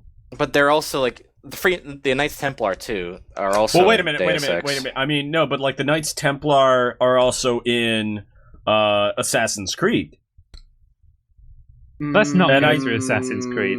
Well, no, but that's a good Assassin's tunneling. Creed gets you a long fucking way, though. Yeah. Where does it get you? It gets you many places, because Assassin's Creed has been in Metal Gear Solid, it's been in... The What Witcher? else has it been in? It's been in The Witcher. There's all sorts of stuff going on there. And like any historical figure. Like that's been in other video games. You can connect yourself to any other historical figure. Yeah. I'm gonna go for the first hint. Am I allowed to open up the hint box? Are we that stuck yet? Yes. We cannot possibly answer that for you. I'm going to open up the first hint box. This link has been disallowed. It was found to be violating our terms of service. No! No! Link, wait a minute. Oh. Wait a Slow minute. down. The numbers are adding up. He's given us... Okay. What about that card? He's given us... Wait a minute, that card. that picture.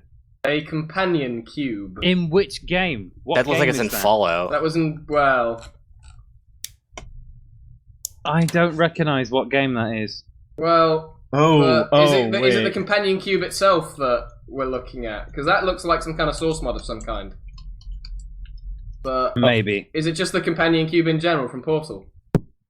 How the fuck does the companion cube fit into this bullshit? Mankind Divided has a companion cube in it. Oh. Interesting. He wants us to work it from down up. So you can go the opposite way, I suppose. So companion cube gets you to Portal. Portal gets you to like Half-Life 2, Valve, and I mean it gets you to Team Fortress. Does it get you to Team Fortress? Does it get you to Team Fortress? Are there Team Fortress references? Team Fortress. Yeah, in Team Fortress 2, there's a companion cube pin. It's tenuous, but I'll grant you that. It's tenuous. Well, you can go. Let's go to Sam and Max now. That's the obvious place to go. I think you'll agree. Oh, Sam and Max hats. hit the road. Because there's hats. If we can go through hats, then well, there's been hats for tons of Steam games in Team Fortress 2. So we could go through any one of those hats. Yeah, you can get. I suggest we probably don't want to do that. The soldier has a shovel, and Shovel Knight has a shovel. There's also We're the entering the companion shovel cube. universe. Yeah. We're probably overthinking this at this stage, I realize. Also, remember there's the companion cube makes a lot of appearances in a lot of games, though. And they're not obvious ones, too. Like, I remember there's a companion crate in Call of Duty, Modern Warfare 2. Has hearts in the background of it. Also, Fable 3.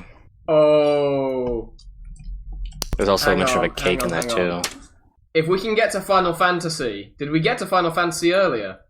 I don't think so. Do we? I thought there was a poster. Well, no, but we got to Final Fantasy straight from Deus Ex. So yeah, that's not if really... we can get to Final Fantasy, we can get pretty much anywhere, because you can go to Kingdom Hearts from Final Fantasy, because the characters are shared across them, which gets you to Disney, which gets you pretty much anywhere you want. To Mighty Number 9? You can go anywhere from Disney, I'm pretty sure. Well, let's use Roger Rabbit to bridge the way into Looney Tunes. Oh my god! A bridge over troubled water. And then we take the Looney Tunes video games, which have What else have Square mimics. Enix done recently? They've done Hitman. Yeah. They've done... Be right back. Yeah, same here. What Sorry. else have they... Well, I'll just be right back as well in that case.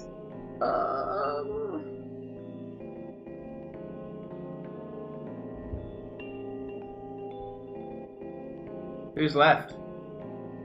Is it just me? Am I on my own? Hello? Hello? Hello? Echo! Echo! Echo!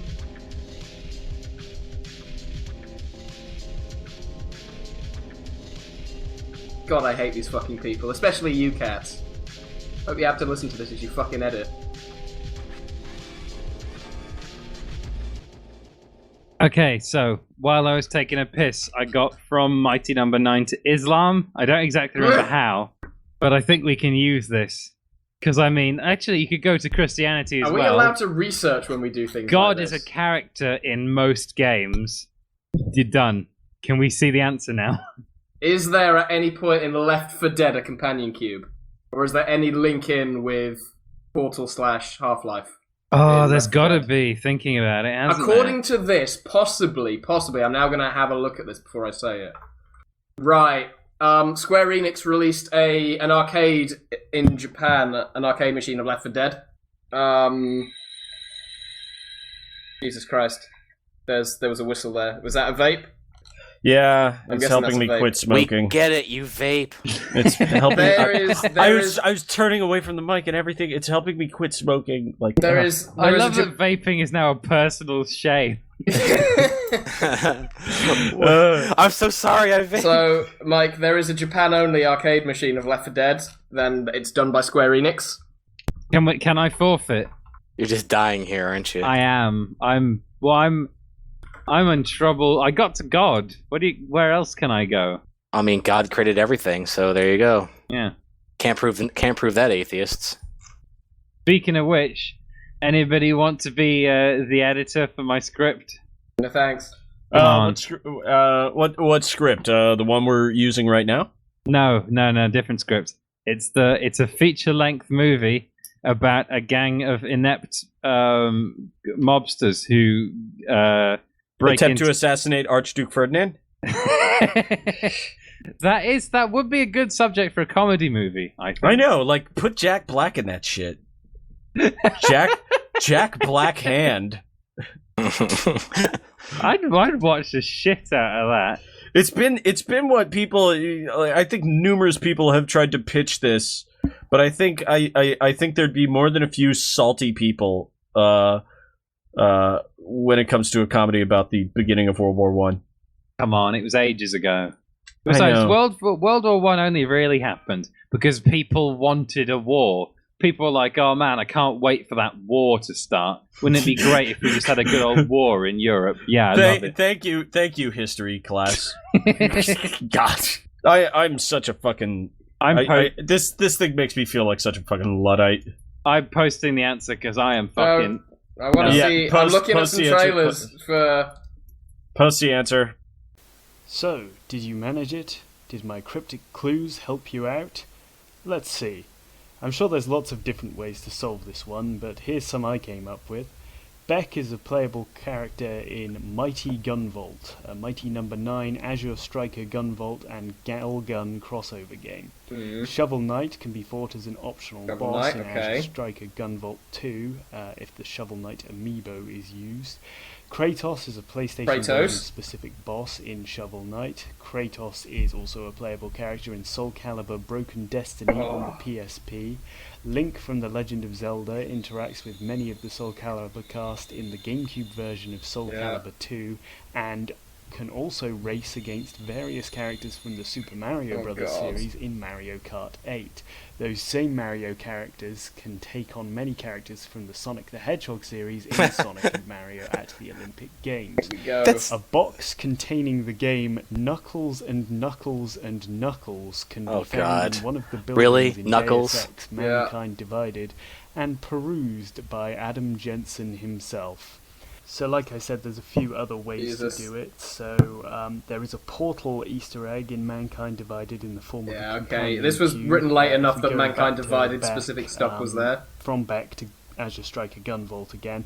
Gunvolt's a playable character in the game Runbow, which features a lot of other indie characters as well, including Commander Video from the Bit Trip series. The Steam version of Bit Trip Runner 2 allows players to play as one of the robots from the co-op mode of Portal 2. From Portal 2 you can link the companion cube from the companion cube to Adam Jensen. Going back to Runbow and Bit Trip, Super Meat Boy can be seen in the background of some levels in Bit Trip Runner. I'm dead inside. Playable. There's plenty of ways of doing it. I had Minecraft because had a right idea going towards Battletoads, I suppose, and the others. Super Meat Boy on. Yeah, Shovel Knight was right. Yeah, I'm done listening to this guy's. So when's this guy gonna start going like full Zodiac Killer and like start sending these things to the fucking police? Just sends you like badly Spex written has letters. been on here. He's actually really nice. He is really nice. I know, but like, still Zodiac Killer. I think that would be a fun thing for the Zodiac Killer to do. What? He kills them each in a different way, and then he's like, "What game connects this killing to this killing? I'll give you a cryptic clue in the form of a dead Google link." I'm looking forward to seeing if you guys got this. Maybe your solution's different than mine. And have a good podcast, guys. Oh, Ted Cruz. Yeah, he still exists. That was one of those. That was one of those things that just tickled me so well on the inside. It's because it all made sense deep down. On a fundamental level, it felt right, regardless of whether it was or not. Yeah.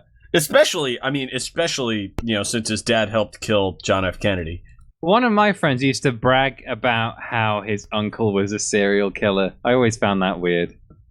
Yeah. That is the oddest.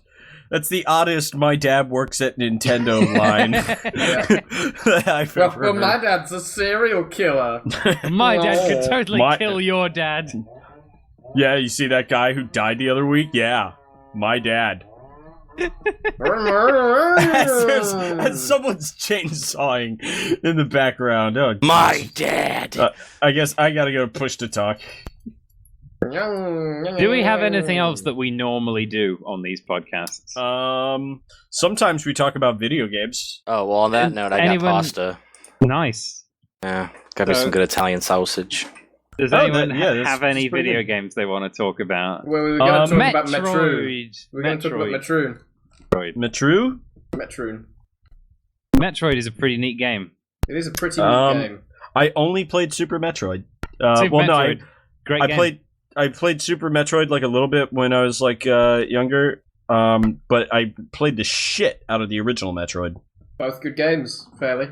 Metroid 1 is very dated now. Metroid 1 is very difficult now and takes all of my patience, and I can't do it. Yeah. Oh my god, climbing up that thing with when I was a kid, like that, those blocks you shoot and then they come back. Yeah, fuck those. Climbing that ladder made of them was just fuck that. But yeah, Metroid's pretty good. But you were talking about Metroon, or is that a? We're talking about Metroid. We're talking about another Metroid 2 remake, which was released several weeks ago now. I should sit down and play that. It's really good. It's really good. Like, it's got a lot of, it's got all of the like structure and stuff of the original game, but it's got so much new stuff, and the new stuff is so good that it's indistinguishable from the actual content of Metroid 2. A lot of it is, yeah. It really feels like it's been integrated very well. So I can highly recommend it. And it makes it a game that isn't very painful to play. Yeah, because, the original Metroid 2 is painful to play because it's on a Game Boy screen. Yes, Let's be real here. And everything is grey and black and horrible and doesn't run at a very good frame rate. Repetitive. And the physics are weird. Yes. Oh, man. But, yeah, Metroid 2 Remake. Grab it. There's torrents. There's other things. Look around. Seize it for yourself. But no, it's well worth playing. It is a solid Metroid game, and if Nintendo had released it with their logo on it, you could probably have believed that it was made by them. It would have been critically very well received as well. It would have been. There are only a couple of issues with it that I really have, and that's that the Metroid fights, even though work is done to make them less repetitive, they are still very, very repetitive and a bit boring. I do love, though, when you fight a new Metroid and it's like a slightly different shape. I do like it. Yes, it is. I've gone through like I think 3 or so different sorts, or maybe 4 different Metroids where I am in the game. There are a number of different Metroids. So there's 4 main Metroid types that you fight against in the game: Alphas, Gammas, Zetas, and Omegas. As you go through, the last Alpha Metroid that you fight is different from the first one because it looks a little bit more like the Beta Metroid that you end up fighting. So there's a little bit of evolution that's going on throughout, and you can kind of follow it, which is nice. Cool. They do try and make efforts to make like all the arenas slightly different so that it's a different fight. But I think they could have just done away with quite a few of the Metroid fights, and the game would probably be a bit better for it. Yeah. I don't see that there's any real reason for them, other than the fact that they felt that they had to have them because the original game did. I think is a little bit too slavishly imitating the original. Also, right, one thing I really like about Metroid 2's design is that there's so much mobility you have in the morph ball. You can jump and, you can go fast and you can go across the walls and ceilings. And I'm like, why didn't they... Why didn't they take this through to Super Metroid? It's so much fun. They did. They didn't? Yeah, they did. Super Metroid has a spring ball. You get it really late, though. Oh, I don't remember getting a spring ball. It's well out of the way. But there is a spring ball in Super Metroid. You don't have the spider ball though. That was I want to Metroid spider 2. ball. I love the spider ball. The spider ball's not that good. I spent 15 minutes in every room climbing along the ceiling to see if there's a bombing secret everything there. and then falling off because you accidentally went too slow, so the bomb hit you off the edge. Probably times. one of the nicest things about Metroid 2 Remake is the movement system, and the fact that they added single button to morph ball. Whenever you want to, and I agree with that. And also the physics in the morph ball were slightly edited so that you can go faster as a morph ball, which is very nice. Outside of that, the new content's really, really, really good. It's the set pieces are very well crafted. And bosses that they've added are great. There's bosses and set pieces, and they're in the style of Super Metroid. Yes. So if you liked Super Metroid, then you should. I've been waiting. Metroid Dread. I've been waiting for a sequel to Super Metroid for so many years. Yep. It never came. Metroid Fusion. Now I feel like it's actually here. It's a very good game. It borrows much more heavily from Zero Mission than it does any of the other games in the series, I think. Because it's quite obviously the movement is all based around Zero Mission's movement, and I think he said that. He's gone on record saying that he designed it to be a bit like Zero Mission. Well, the sprites were originally ripped from Zero Mission. Well, some of them are, certainly, yes. Not all of them, though. Quite a few of the enemy sprites are nicked directly from Fusion, which is kind of cool. And the new work that's been done is really good also. But I would say the new art is really great. The backgrounds especially are fantastic. Again, how do you take something like a really shitty looking Game Boy Color game and just extrapolate all these beautiful backgrounds? You have some ideas about the kind of place that you're in, and I suppose what they've turned it into is like they've turned it into a Chozo facility, I guess, is what they've done with the whole game. So the whole thing is a facility designed for breeding Metroids and weapon production, which is what they are. It's kind of like how Moviebob says that he imagined a world of Mario much larger than the one that actually existed. Thanks for bringing Moviebob into this discussion. I'm very grateful. I've gleaned a lot of wisdom from his book. No, you haven't. A lot of wisdom. Yeah. You've gleaned a lot of wisdom by reading his book and then doing the exact opposite. Being a fanboy online was my own personal Vietnam. Google. So aside from that, any other video game stuff? I've been playing video games. What kind of video games have you been playing? Disgust me. I played Enderall, which is it's a sequel to Nehrim for Oblivion. God, these people fucking mowing lawns. But yeah, so Enderall is a full conversion mod for Skyrim, and it redoes a lot of the kind of skill progression and stuff in the game. Like it's kind of closer to something like a Gothic.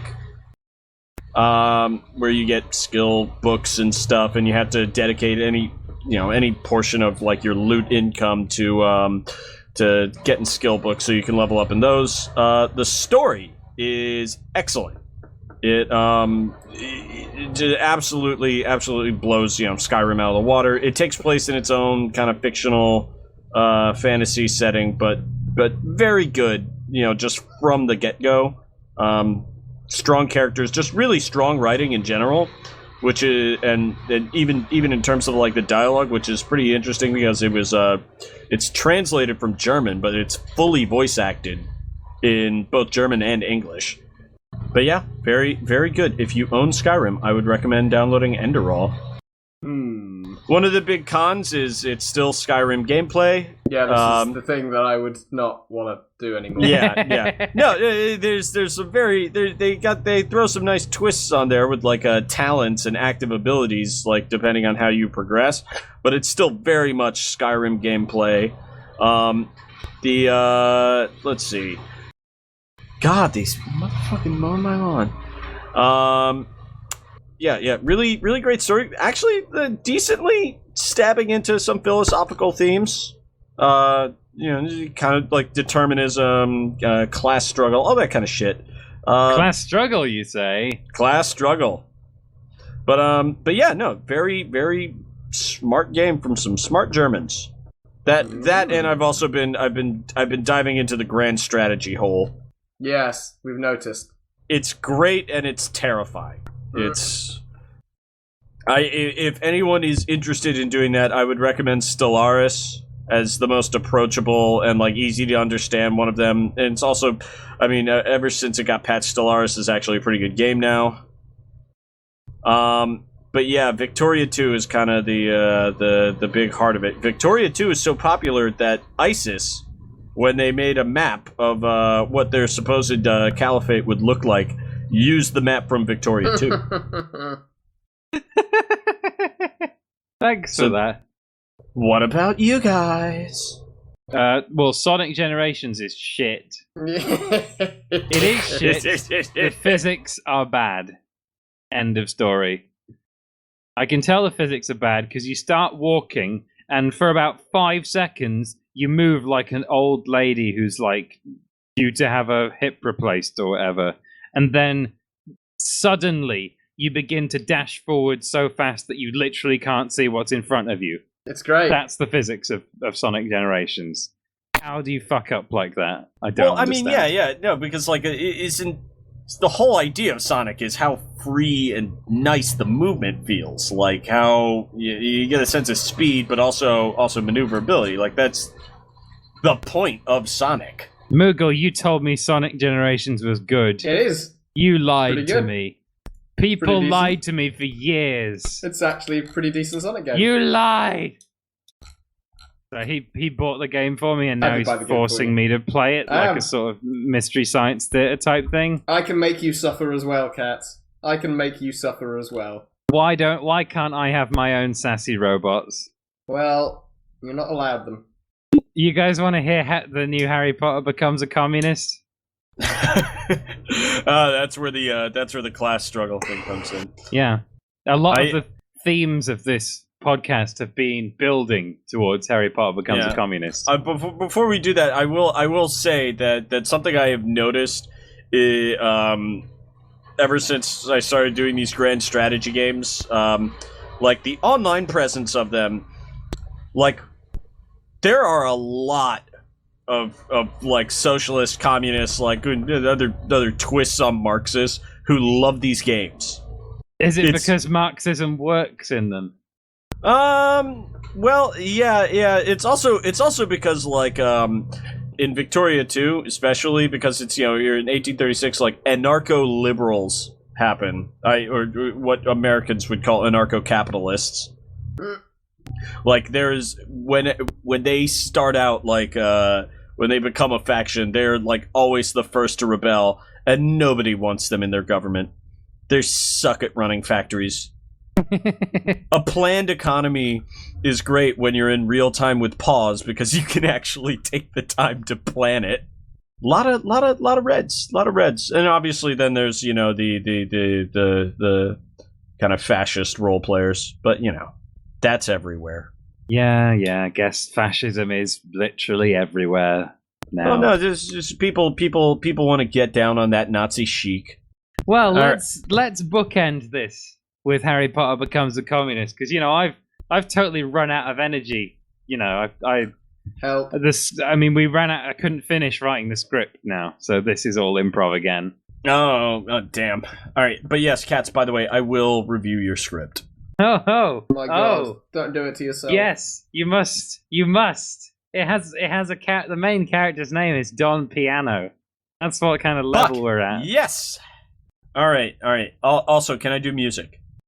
It's not an actual movie yet. I mean, I'm gonna send it out to movie producers, but it's almost certainly not gonna get made into an actual movie. Okay. I still want to read it. 3, 2, 1, go now. I'll be back. Chapter 33. The Denial of Dumbledore. I walked into the great entrance hall while carrying the pumpkin over my dick, with the stem covering my crack. Since I needed both hands to hold the pumpkin up, I pushed open the door to the Great Hall with my shoulder and stepped into the Great Hall, where the door to the Great Hall went. "I'm back!" I yelled, loudly, in a loud voice for all my fucking comrades to hear. Everyone stopped eating their food and turned to stare at me. Some people gasped, probably at the sight of my bulging muscles and hairy, awesome chest. I noticed many of them were hot girls with buxom chests, not that I cared about that. "Harry," said Dumbledore in bourgeois surprise. "What are you doing back from your holiday so soon? And why are you wearing a pumpkin?" "Holiday?" I asked, in the proletarian voices of the black workers repressed by the racist prison industrial complex. "I was in fucking Azkaban!" "What?" said Dumbledore outrageously. Then he turned to Professor Pepsi. "You said he went to Rio." "It was better that you didn't know," said Professor Pepsi in a capitalist voice, while holding his expensive corporate briefcase of evil. "I know you make excuses for the boy, but the truth is that he's a dirty red commie and a threat to the war effort." "Why, this is outrageous!" thundered Dumbledore. "You're fired."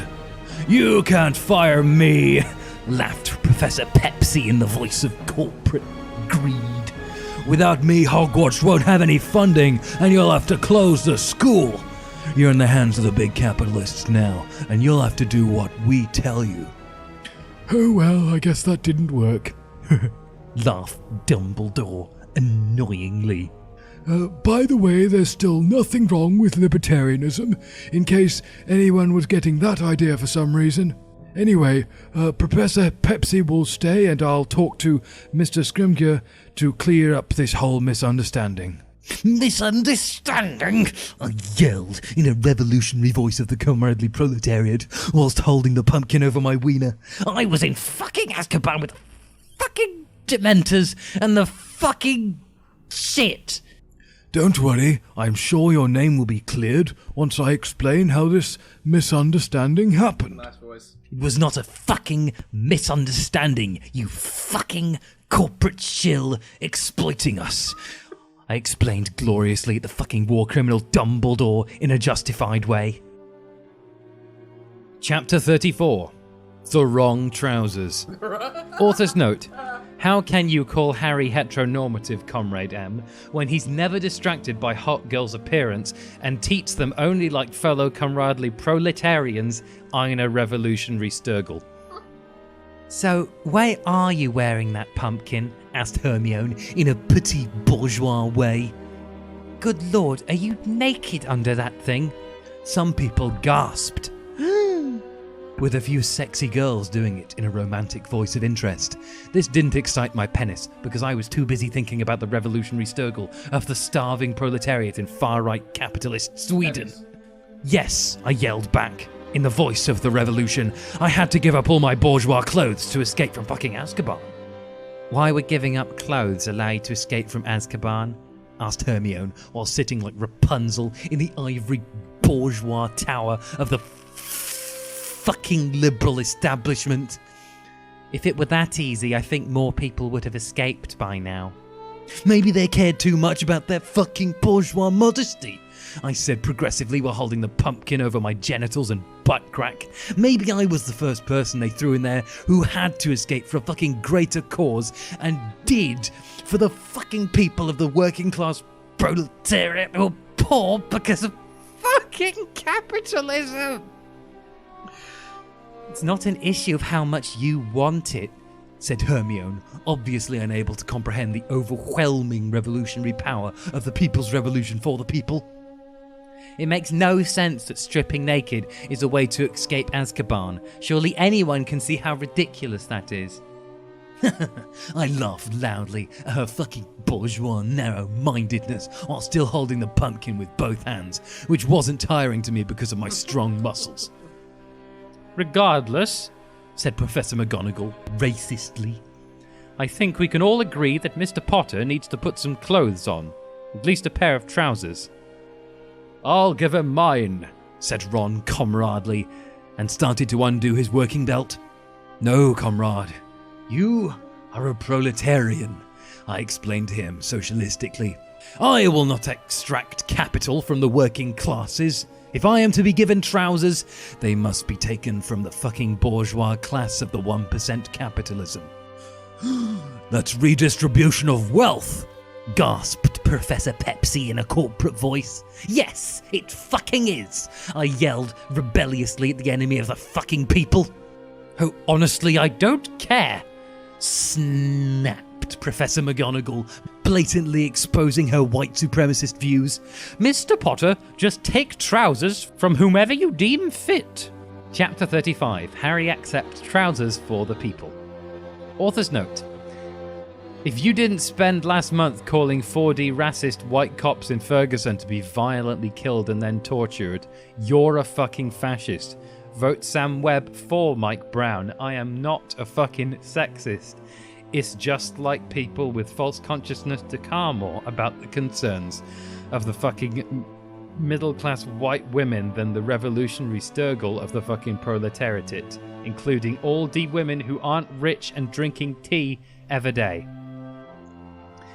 I smiled in a revolutionary way, knowing this was the opportunity to teach the proletariat what the fucking capitalists didn't want them to know. Okay, I said progressively, I am going to revolutionarily select the person in this room who is the most fucking privileged. Only then will I accept a pair of trousers. For Merlin's sake, nagged Hermione, in the petit bourgeois voice of the fucking liberal establishment of capitalism and ivory towers. Draco Malfoy is pretty privileged. Why don't you just take his trousers? Someone who is privileged in one way may be oppressed in another, I explained communistically while holding a pumpkin over my wiener. While Draco Malfoy is very wealthy on the one hand, his family is targeted by the Ministry's racist war on Voldemort. How can you call the war on Voldemort racist when it's the Death Eaters who are fucking racist? Asked Hermione liberally. I laughed loudly at her fucking naive, petty, burgerois worldview of capitalism and oppression with tea and biscuits.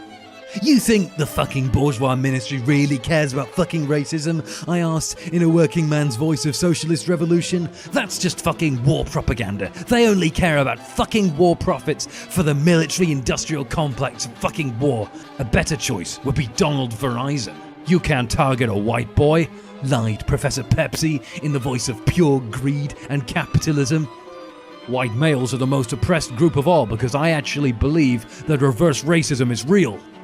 There's no such thing as reverse racism, you fucking racist fascist! I yelled socialistically at the fucking racist fascist Professor Pepsi as I walked across the room progressively toward Donald Verizon. I won't give you my fucking trousers, said Donald Verizon in an elitist, bourgeois voice. Mr. Verizon, just give him your trousers so this madness will be over, said Professor McGonagall racistly. Reluctantly, he imperialistically began to take off his fucking capitalist trousers. Doesn't even make sense, Hermione protested elitistly. Donald Verizon is a fourth year. His trousers won't even fit you. The important thing is that they were taken from the bourgeois capitalist establishment and not the fucking working man's proletariat, I said, in the proletarian way of the fucking People's Revolution. Since I was using my hands to hold the pumpkin over my fucking privates, I took Donald's trousers in my mouth and turned to walk rebelliously into the entrance hall to change with the pumpkin stem covering my comradely butt crack. Chapter 36. Harry checks his privilege. Author note. If you live in Scotland, you better be voting independence to break up the fucking imperialist bourgeois British Empire of fucking capitalist imperialism. I hope Alex Salmond will be a real comrade and rule Scotland, just like Stalin and Pol Pot. I went revolutionarily into the entrance hall, holding a pumpkin over my dick, and in my mouth were the trousers that I had comradely taken from fucking bourgeois.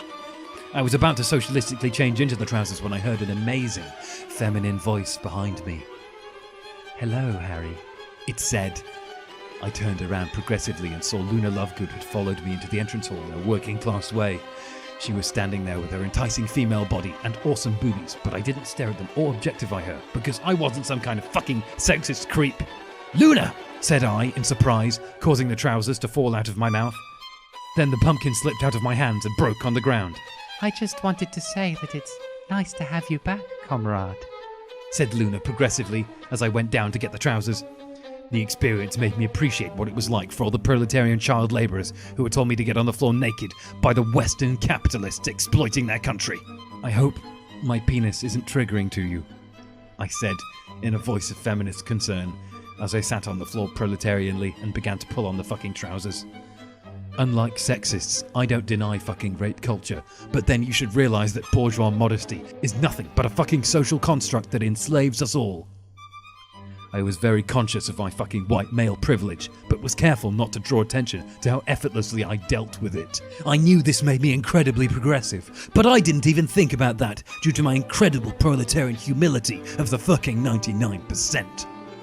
Chapter 37, Yes Means Yes. Author's note.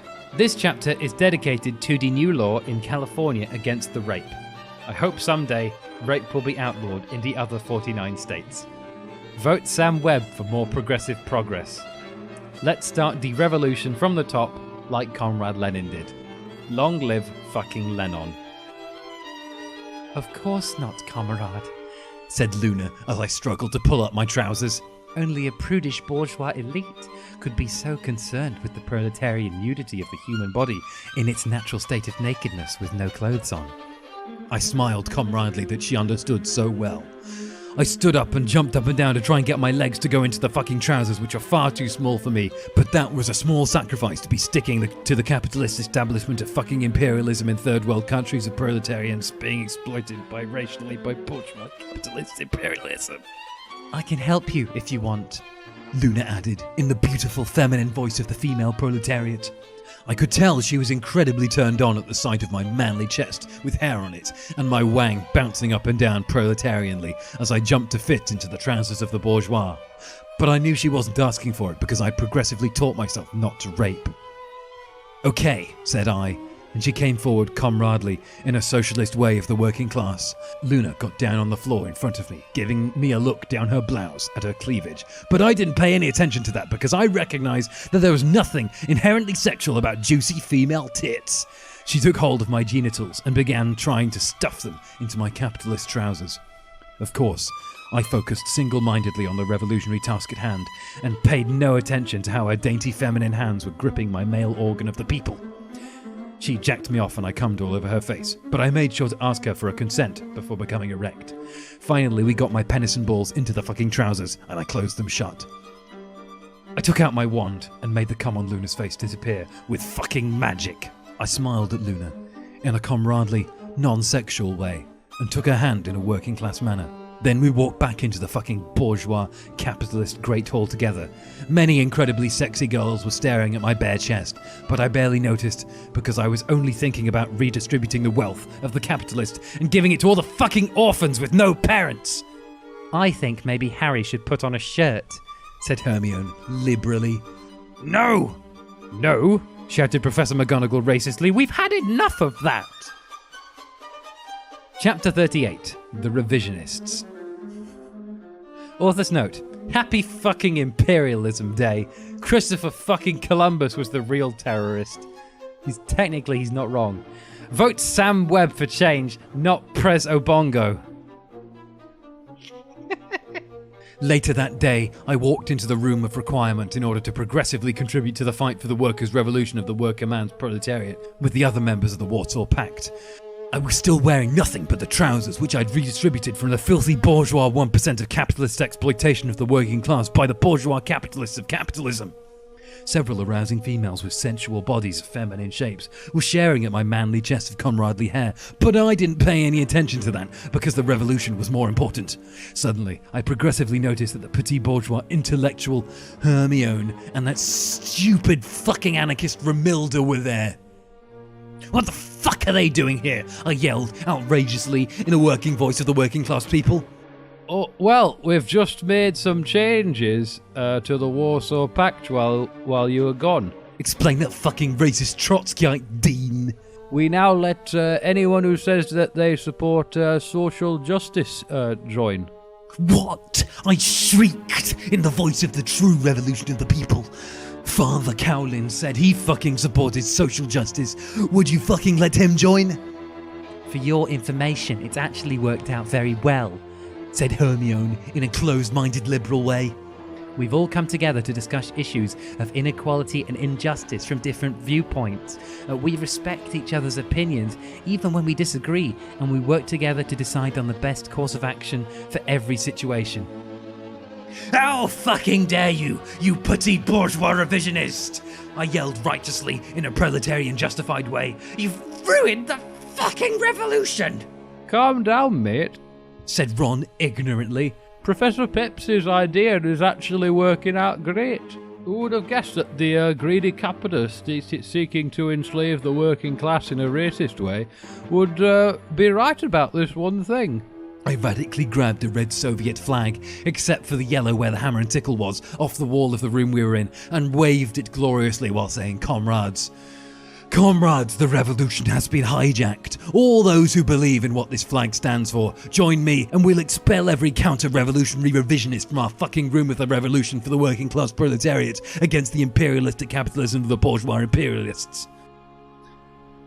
Chapter 39. Harry leading the people. Author's note. Of course, not all blacks will automatically be commies. Some have false consciousness. I'm with Harry, proudly declared Neville in a working class way as he went to stand with me.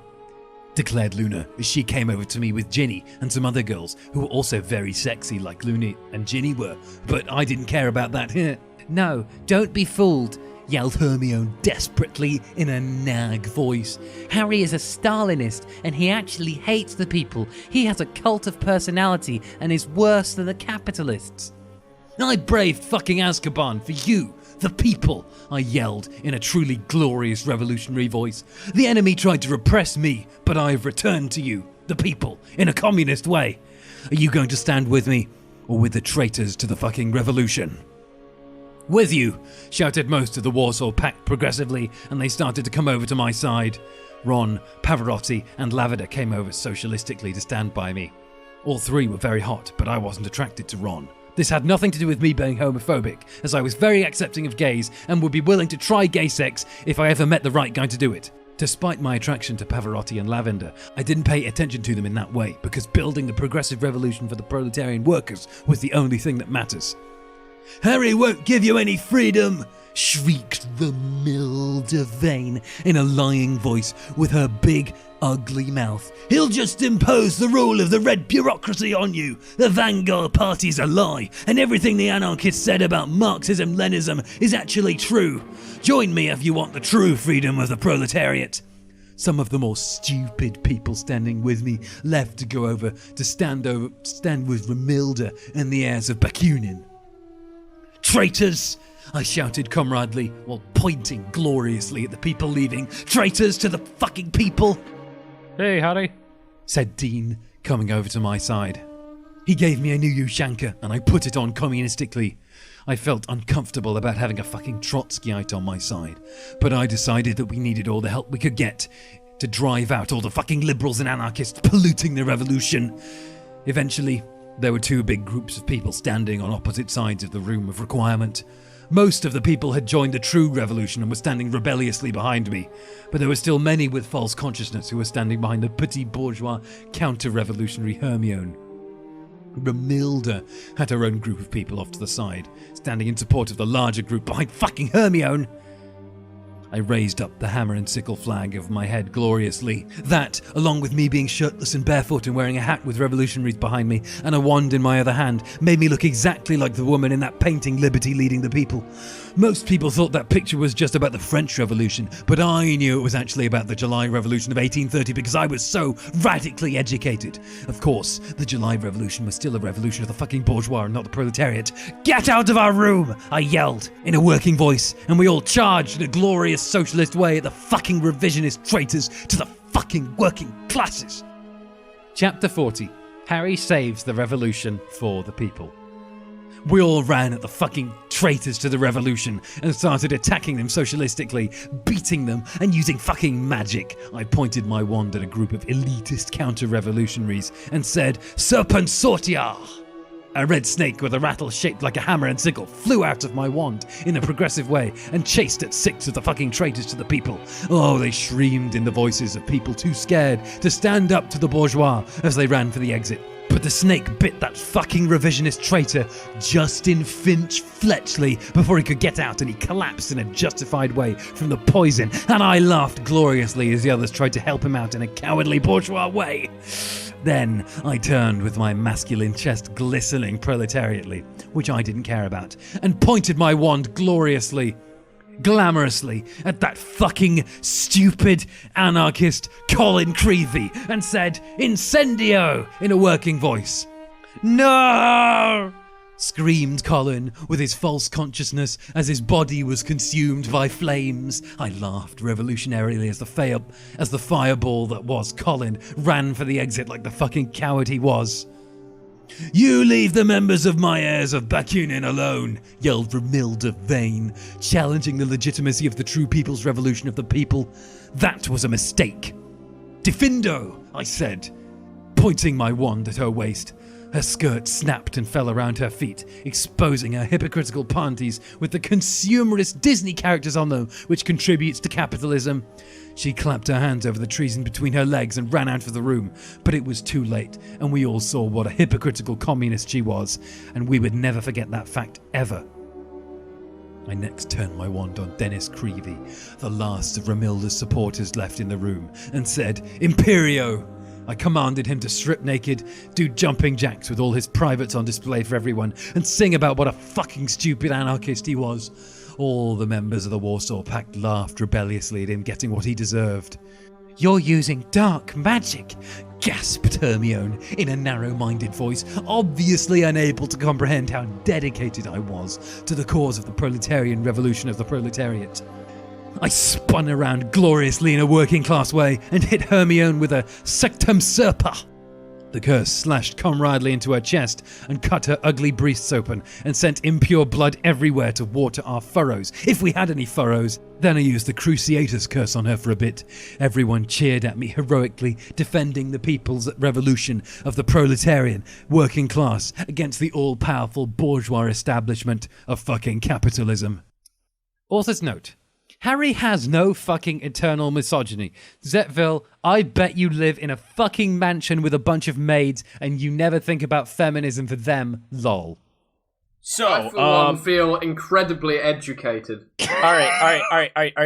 This would be a great time to plug my new album.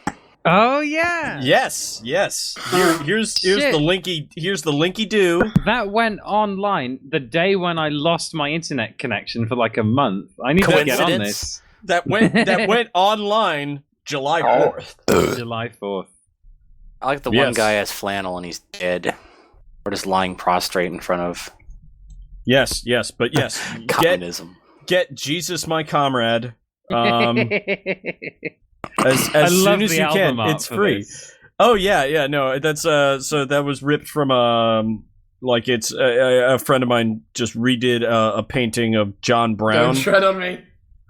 Yeah. So the original painting was between obviously the Union and the Confederacy. John Brown was an abolitionist who captured the armory at Harper's Ferry.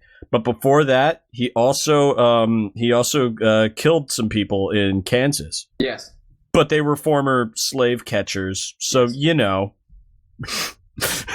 I too have watched the series on Netflix on the Civil War. So Yes. I too have seen this.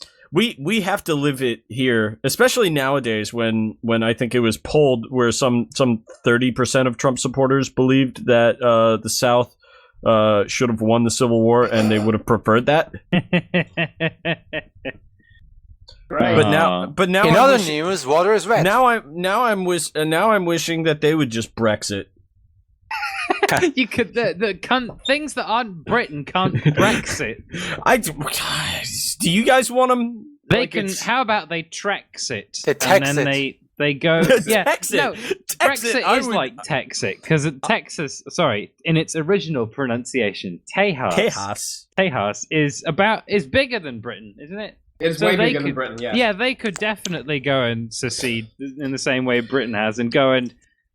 This is how geography works, isn't it? They'll float over to that floating island of garbage in the middle of the That's Atlantic twice Ocean. the size of Texas. Yeah, exactly. They'll go right into the epicenter of it. Yeah. But yeah. Actually, if you play Victoria 2, that's actually right when Texas decided to Texit. Nice. 1836. Of course. Anyways, this is a good album. I listened to some of the tracks on it in like a special pre-release. It's pretty good. Yeah. Really sneaks up on you. Yes. Well, the world demanded. I put my ear to the ground, and the world whispered, "Make an alternative leftist country and folk album." Did it really whisper that? It really whispered. Or that. were you just hearing, the sounds of cars going by on a nearby, underpass somewhere? That could have been the case as well. So how much did I miss? I mean, of the pretty podcast, much not everything. the fucking story. Did you play another Metroid 2 remake? Huh? Did you play another Metroid 2 remake? No. Do you have any opinions about? No, actually, let's not talk about Super Mario Bros. Do you have any opinions about? Do you have any opinions on complementary colours? Or complementary colours or again? non-sweetened candy? Huh? Or like okay, bitter what the candy? fuck did I miss? You missed nothing. Apparently. I enjoyed it. His heart lies in the earth, which never gives him any more than he can bear. His tears are polished stones, and sweat is made of gold. They sit inside a crown which he cannot wear.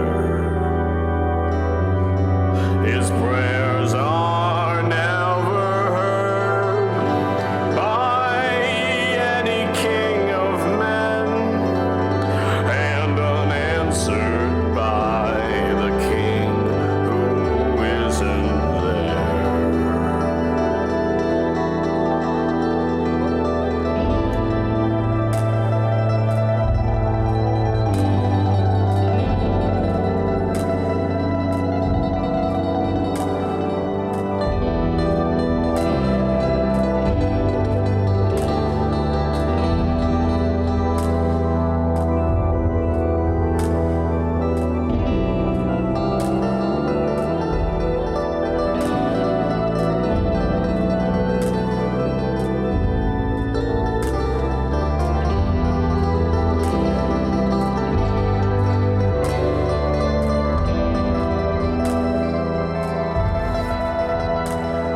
He tills the land until his hands are but bones, and remain indebted to the dead king's heirs.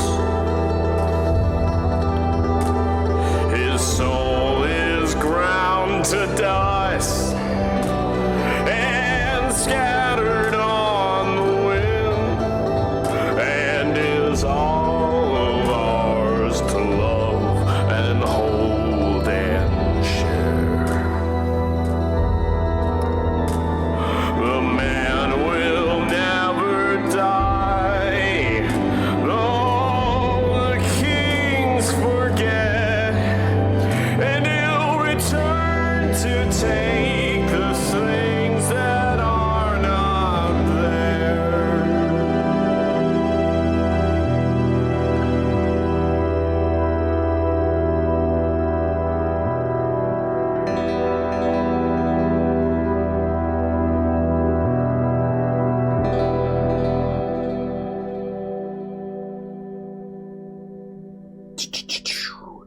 Video games, though. Yeah. Video games. I'm gonna be honest. There was no video game news. There was Very nothing. little news. Yeah, No Man's Sky, but No Man's Sky came out, but let's never. No Man's Sky was bad, and people didn't like it, and people regret they pre-ordered it. I could never have predicted that. Never. Yeah. Oh man, dude. I played an hour of it and I got my refund. I'm like, nope. So what I did, I bought Super Famicom games and I played them and it was good. I would like to thank Hello Games for making me play Spore again. Because this game is not a good game, but I'm still having a lot of fun with it.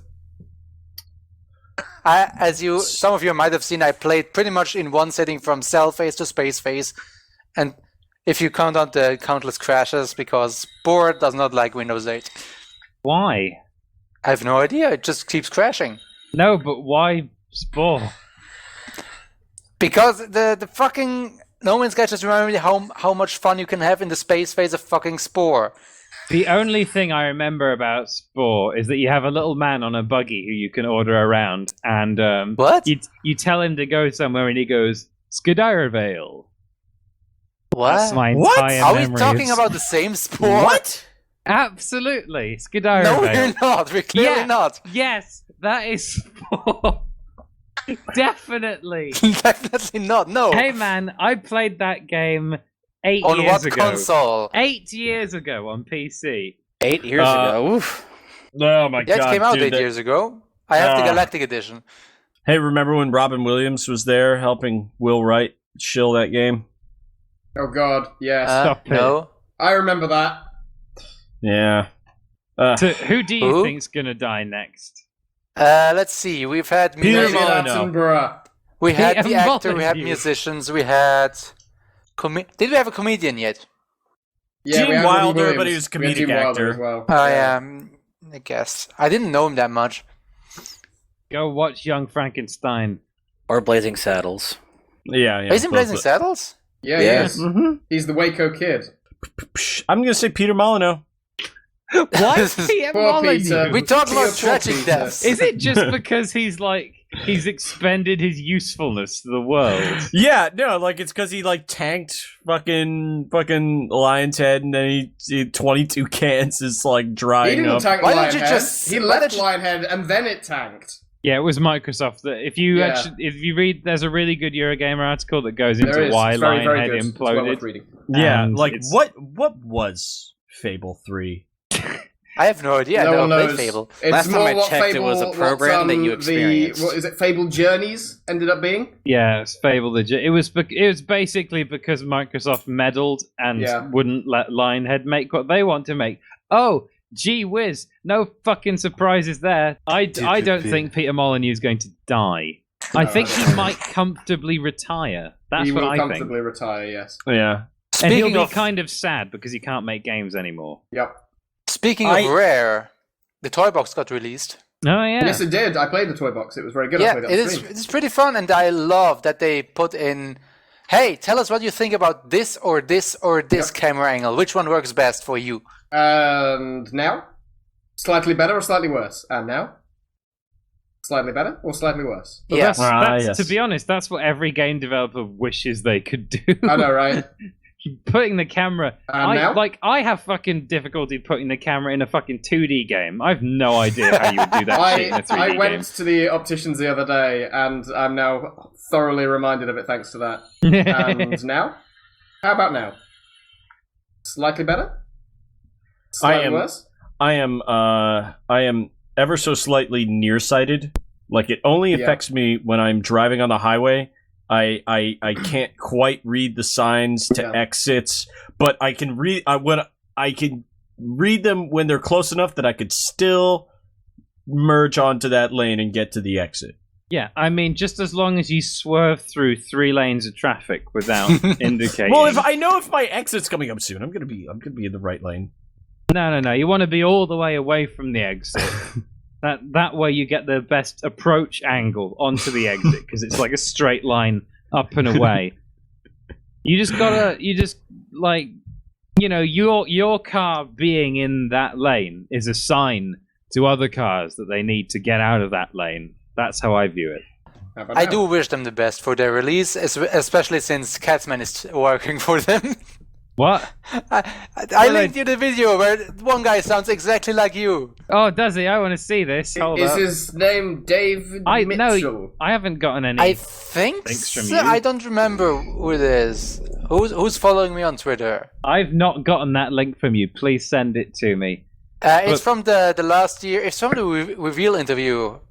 Actually, that's not even the reveal interview. It's going to have Fat Man music in it, though, and that should be entertaining. Isn't that everything Grant Kirkhope it is indeed, yes. I was about to Google Platonic guy who sounds like Catsman.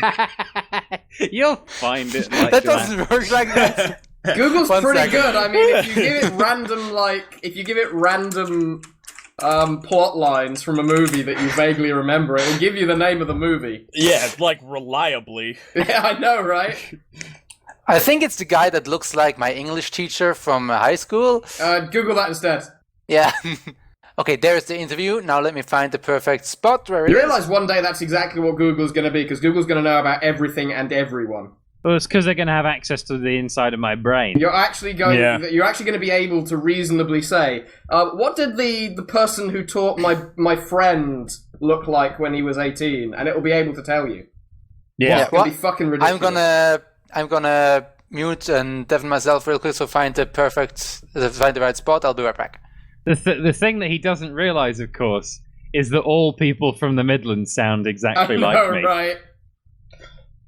It's so interesting. Your country is so much smaller, but there's I feel like just as many accents. Yep. As ours. There are probably. just as many accents. I can't remember. There is actually a historic and there are a lot reason. more difficult to pass as well. Okay, let me. There, start at 16 minutes and 7 seconds, and here.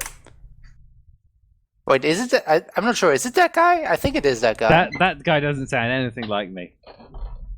No, I'm not sure now if it's this guy either.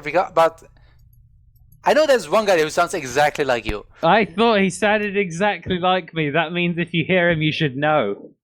What else have I been playing? Kirby's Dream Land 3. Good game. Good video game. You'll take any opportunity to plug Kirby's Dream Land 3. I will, because it's a very good video game.